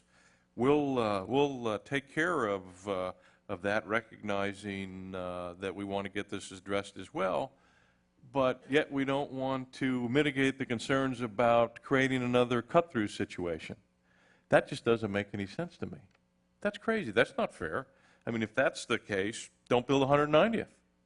Continue and allow the situation to continue out there in 345. Quite frankly, it's just not fair, private or not. And Steve brings up a good point. You're right. Move it to the town's right away. And now it's the town's property. Technically, it's not a private property. I don't want to assume that liability. I don't want to assume the responsibility to maintain it. But it's not fair. It absolutely is not fair that you're saying that we want you to address it. We agree to address it, but we're not going to help you prevent the cut-through traffic from coming through 345. That's not fair. That's wrong. That's not fair. And that's why I would never support it. So if that was the case, and I understand the skin of the game in the 50%, but when we closed 199, 202, and 205, they didn't have to contribute. They have no skin in the game. And we addressed that and put those into place, and we don't have historically why we did it, protect our residents out there. They're still our residents. They still live in the town of Southwest Ranches, And as a result of getting this addressed, we're creating a cut-through situation for the people in 345, but yet we don't want to do anything about it. We want you to move your traffic, but we don't want to do anything about it to prevent cut-through traffic. That has been the philosophy of this town. It's not fair, and it's wrong. It's wrong. It absolutely is wrong, and I can't support it.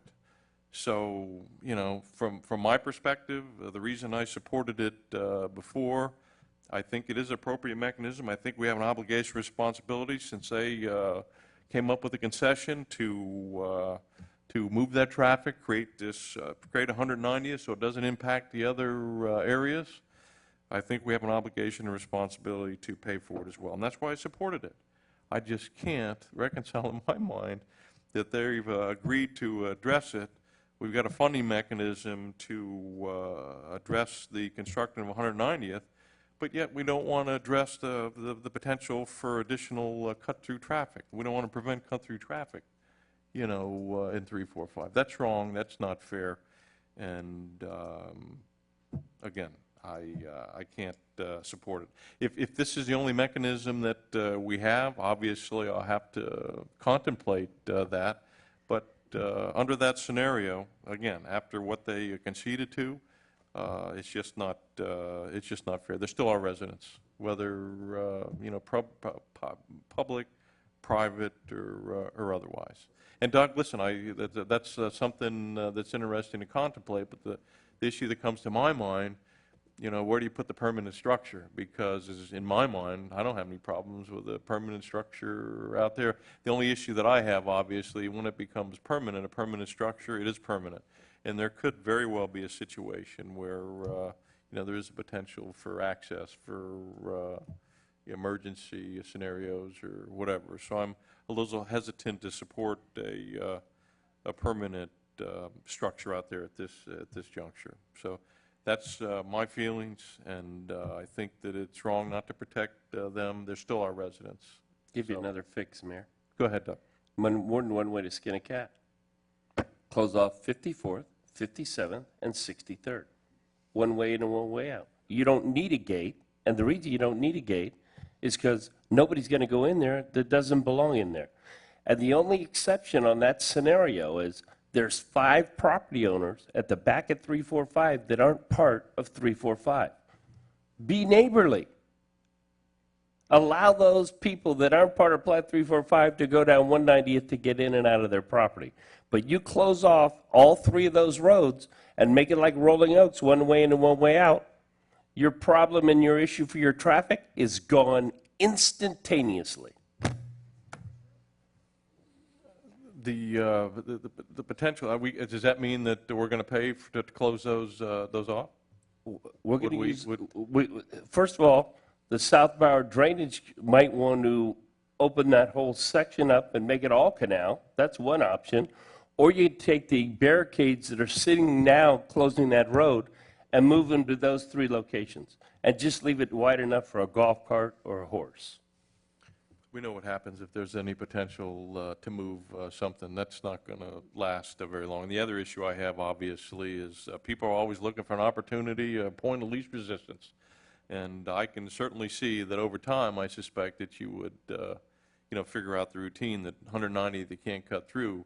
But I am sure, just out of curiosity, many, many times, over an extended period of time, you're going to have people going down 190th, you know, assuming or figuring, because it's a new roadway, that there's an opportunity to cut through that neighborhood to avoid traffic and other areas that was more designed to accept the cut-through traffic.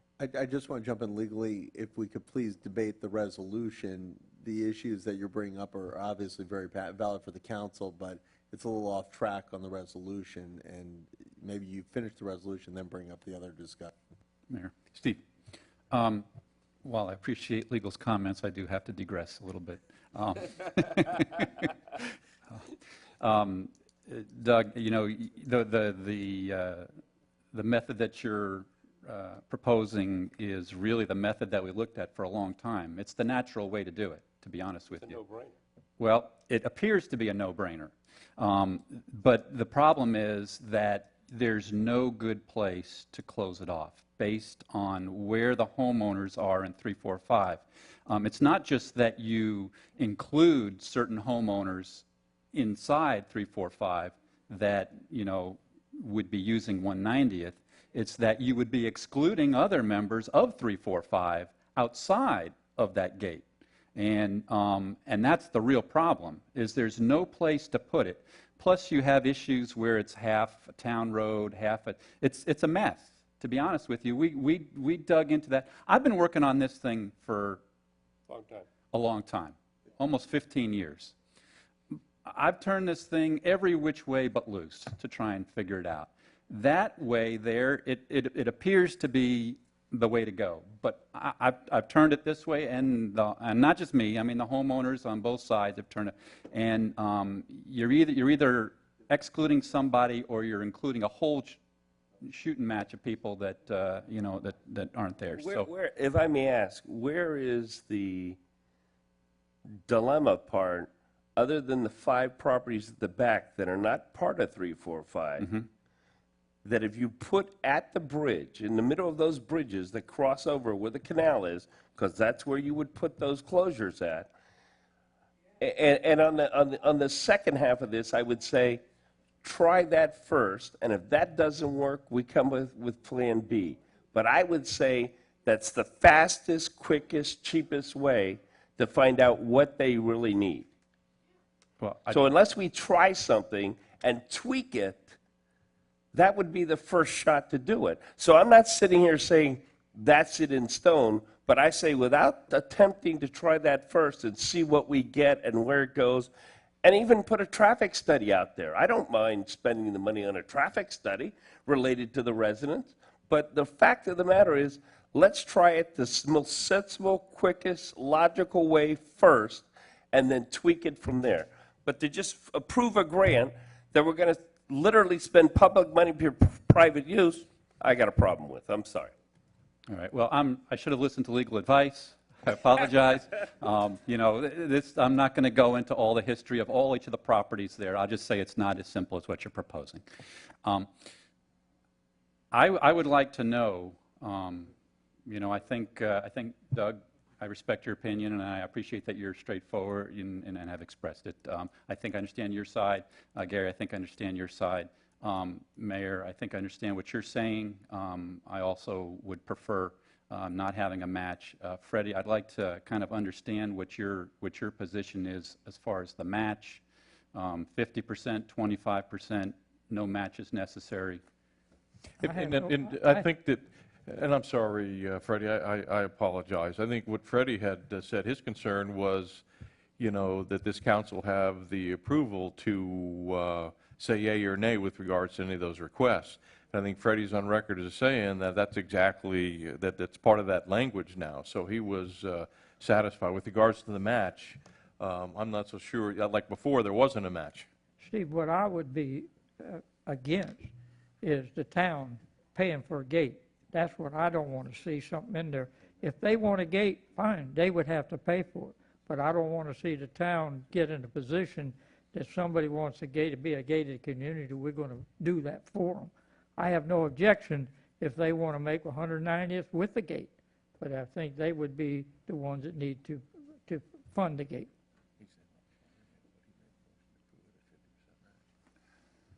All right. So, Can I jump in here for a second? Sure. Should we be looking at the 188th, 190th, Griffin 345 as a whole nother project and not even consider it in this? I mean, like how we looked at 199th and 202 and 205. I mean, I would, if somebody told me that we do X, Y, Z and it'll benefit 188 residents tomorrow, I'd vote for it in a heartbeat. Because they just have traffic problems, 185th, 186th, 188th, extraordinaire there. I mean, it's just off the charts.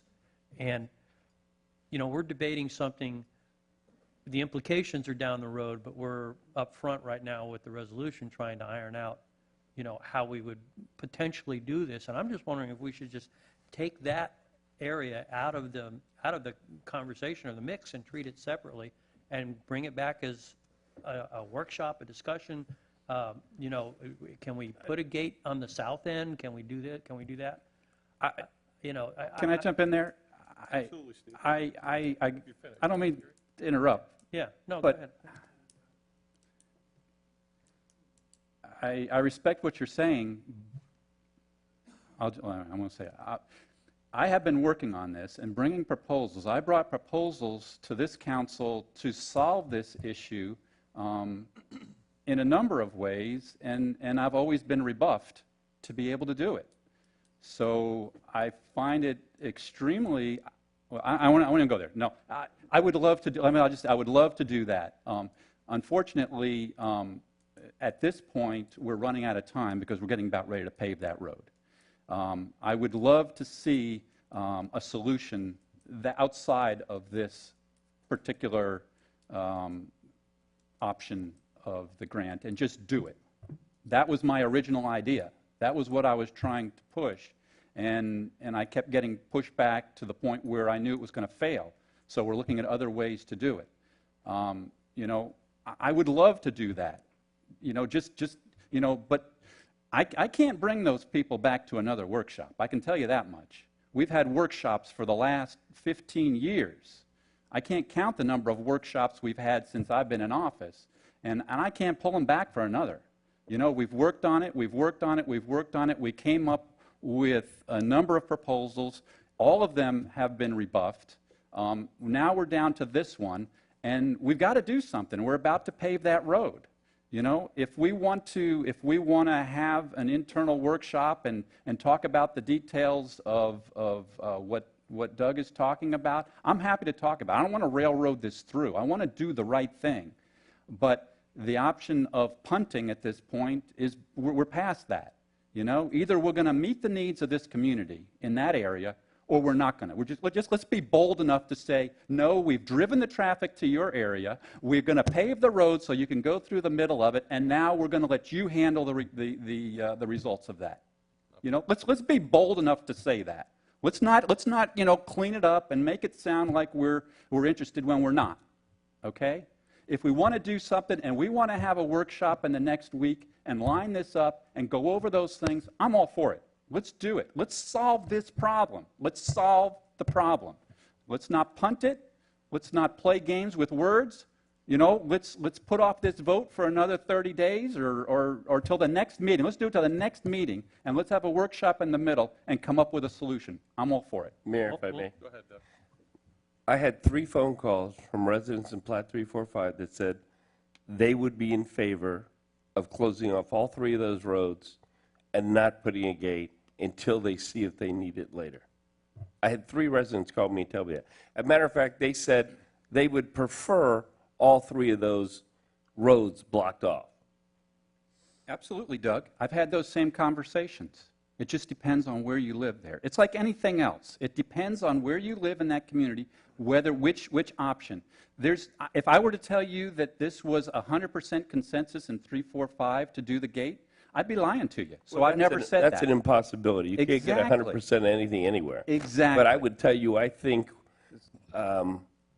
if we were to do that, to make something happen, to take an action to do it, and like I said, I'm willing to actually have somebody for the town to pay for a traffic study. So don't act like we don't care. I'm not saying you don't care. I'm just saying let's do something. I've tried multiple ways So what I'm saying to is get this take taken the care of. action. Whoa, come on, you guys. Just Take the respect action. each other's opinion Make and it wait till ha- one we- finishes before. Whoa. Just respect each other's opinion, but let somebody finish before we jump in. We've always been wonderful with regards to that.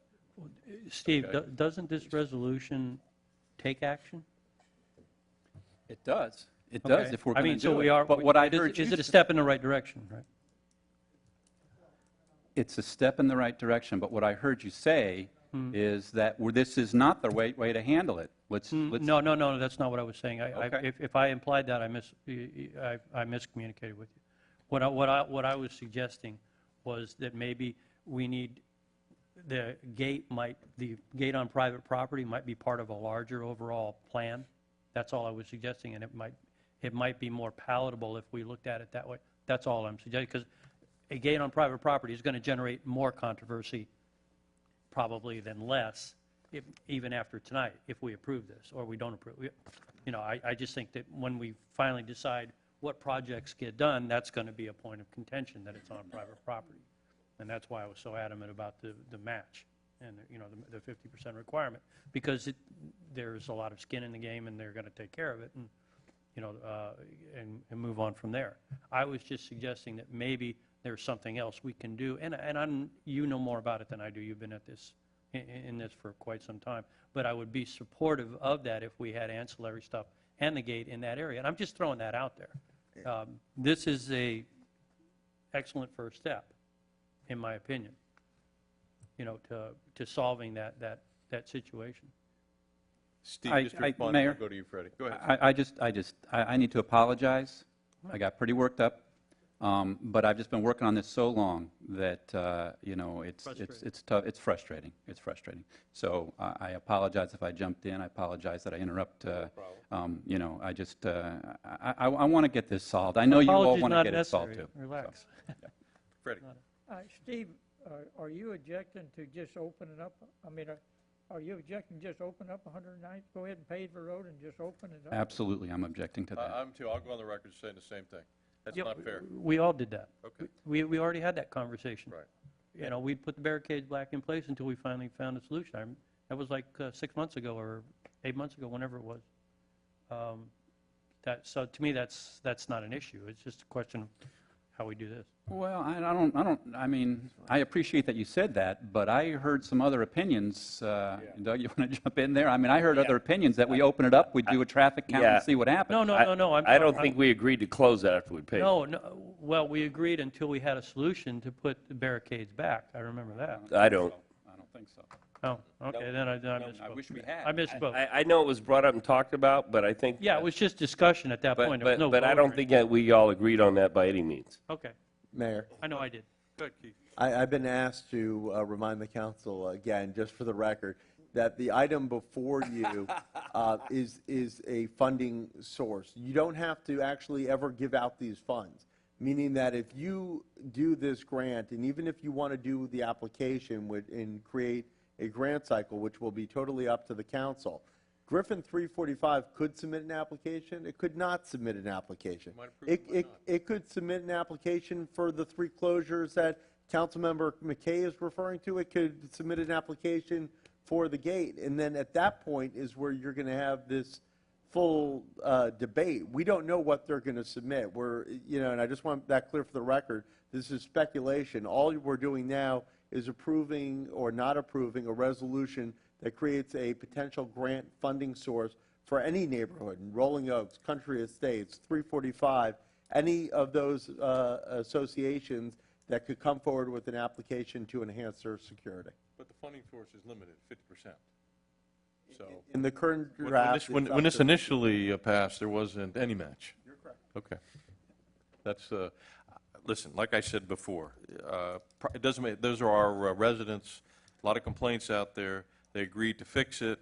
We've got the funding to do that. We have an obligation to protect the residents out there from cut-through traffic. That's my opinion. I agree with Steve. I don't think there should be any match in order to get this passed. If that's what you believe needs to happen, something has to happen, because we can't, and Steve is absolutely right. It's coming. 190th is coming. If we're going to utilize that money, the grant money that state contributed, it's coming. You know, we've got some deadlines with regards to that. And if that's the only mechanism that we have to address it and prevent cut-through traffic, then I guess I'd be hesitant, quite frankly. But whatever we need to do to address that issue, I look at it and liability, private property, whatever, I hear what you're saying, but we have got an obligation, responsibility to protect those residents, because we're opening up, we're creating a cut-through situation, and if there's not a mechanism to protect them from cut-through traffic, I can't support it. Freddie. Yeah, Steve, I made a motion to approve this, right? But I'm getting from your end that you're not for this. You got some different solution to what we presented here? What I would like to do, I just look at the mechanics of this, okay? And I know that this is a good tool going forward, and I support this tool, okay? But I can't block out of my mind what I think will be the first project associated with it, and that is that gate. And when I look at that gate and I see that it's a close to a $40,000 project, and I see that we're asking that HOA to come up with $20,000, which they don't have. You know, they're going to have to go out to their residents and get it. Will they get that money or not? I don't know. I don't know if they will, but I can tell you that what this is the equivalent of, in my mind, not exactly, but similar to, Gary, would be if we were to, for some bizarre reason, which we would never do, but if we were for some bizarre reason to, you know, continue 178th through to Sheridan, and then say we're not going to, we'll give you, you know, we'll have this safety grant there, but Rolling Oaks, you've got to come up with, you know, $20,000 to close it off. We create the problem, and now Rolling Oaks, you have to come up with $20,000 to solve the problem. I've got a problem with that, but I get your point, and I want to, you know, include, but I really think 50% is too high. I think, let me finish and then I'll be done. I think how it's going to play out if we do that is that we will put this grant in place, and there's a good chance that 345 will never apply for it. What they're going to do is they're just going to put the barriers up, leave the barriers up, and we will have paved that road for nothing. I think that's what's going to happen. There's a good chance. I don't know. I don't have a crystal ball, but to come up with $20,000, you know, if it ever gets done, it's probably not going to be this year, next year, or anytime soon. The one comment I would make to that is that Griffin 345 would be the exclusive user of that gate, and they would all have clickers. Am I correct in that assumption? They would, but I mean, that's the same situation as what could have been. Are you referring to the example I used as far as Rolling Oaks? Well, not really. Okay. I'm just pointing out that they would be the exclusive users of it, and they would be the only ones with access to that gate. That's correct. Okay, so that kind of changes the scenario a little in my mind. From what to? Well, it's not really public use. There are residents, but it's put in exclusively for them. No, I disagree with that 100%. You got to remember that the individuals in 345 are not the ones who are creating the buzz about getting this gate in place. It's the folks on 188th who are not in 345, who are currently taking 345 traffic, and this is the best option for relieving No, that I got traffic. that. So it's not fair to say that it gives the impression that 345, this private community, is asking the town to buy them a gate so that they can be the only ones in and out. That's not a fair assessment, because they're not really the ones pushing for it. It's the folks outside 345. And also, anybody can go inside 345 from 63rd. It's not blocking anybody out. Yeah, but the residents of 345 are the primary beneficiaries of it. No, they're not. Well, the 188, the residents of 188, because they're taking 345 traffic off of 188. So you're helping. That's the sole benefit. Am I correct? That's correct. Okay. We're on the same page as far as that's concerned. I'm just pointing out that the only people that will have access to that gate is 345. That's correct. Okay. That's all I was trying to. And if I may add, you made a statement, Mayor. No, absolutely not. You made a statement that we're not helping them. Who we're helping in this scenario immediately is relieving 188th. And the only reason 188th is pushing for this is because that's the only way they could get 345 to agree to do it. So I would say it's public money for private use related to the gate. And you are helping by doing this and closing that off 188th instantaneously. On the backside of that, on the cut-through traffic issue, if you close off all three and make it one way in and one way out, they're going to have a lot less traffic themselves. So the traffic's only going to belong to that neighborhood, and the traffic on 188th is only going to belong to their neighborhood. There's a lot of issues to it. One of the big issues, Doug, is that there's a lot of nursery traffic that is south in that kind of the Wild West area there. And if you close off 63rd, all of that traffic is still going to come up 190th, excuse me, and go straight out to Griffin Road. So it's going to be a significant increase for them because that'll be their way out. You can't. I mean, your only other option in that scenario, but the problem is, on 190th, there are a couple of people that are not part of 345 also. So to fix that scenario you're talking about, 345 needs to put a gate at 190th and 63rd. And you leave 63rd open for the people that are back there. And then basically 190th dead ends at 63rd, and you come back the front, it's closed. So it's still one way in and one way out. And you're forcing the nursery traffic. You're talking about that they don't want to be neighborly about and share the traffic with the neighbors. You're going to push it on to 188th. It's still a fix because they're not getting the rest of that 345 traffic. So we're walking through all the scenarios that we went through as a group. And the issue with that particular solution is that now you've excluded a fair number, a handful of residents that are in 345, and you're saying that, okay, you're residents of 345, but now if you want to go to 345, you've got to go up 188th to Griffin Road. You give them a clicker for that gate. If you want to be picky, you have a handful, just like you said, only a handful, with a gate there, and those residents that can't access 190th that are part of 345, get a clicker. So now you are supporting a gate on the private property in 345? Not us paying for it. No. I'm just telling you how to fix the problem to get it done, to get the traffic off 188th and keep their own traffic. But my other point to you is this. There are only 5 properties at the back of 345. So I look at it, me personally, as the rest of 345 not even wanting to be neighborly to share that little bit of traffic that's not part of them versus the grief and traffic they've caused on 188th for all these years. Mayor, I'd like to make a motion to amend the item and amend it to a 25% match. Second. How do you guys do that? Because Freddie made the motion, Steve seconded. I'm sorry, let me go back. I'm You're a little absolutely bit- right. I'm a No, little you're absolutely right.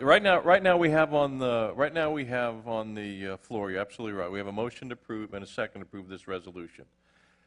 Steve had thrown out, and you're right, I jumped the gun. No, I'm just curious. No, you're right. You jumped the gun, about a 25% match. Would the maker of the motion and the seconder of the motion consider reducing the 50% match to 25% match? I think I'm the maker of the motion, wasn't I? Yes, I'm accepting it. Okay. The seconder of the... Yes. Okay. So, Keith, and correct me if I'm incorrect. We have a maker and the second of the motion that have agreed to reduce the 50% match to 25% match.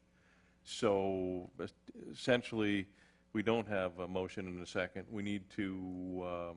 No, you have a new motion in a second. The motion was amended by the maker of the motion. Okay, to 25, which was Freddie. 25%. Seconded by Steve. Okay. So I got a motion and a second on the floor to reduce it from 50% to 25% match. That's where we are now, correct? Okay. Any additional questions, comments, or concerns? Seeing none, Russell, call the question, please. Councilmember Bright Cruz. Yes. Councilmember McKay. No. Councilmember Jablonski. Yes. Vice Mayor Fisickelli. Yes. Mayor Nelson. Yes. Item number 11.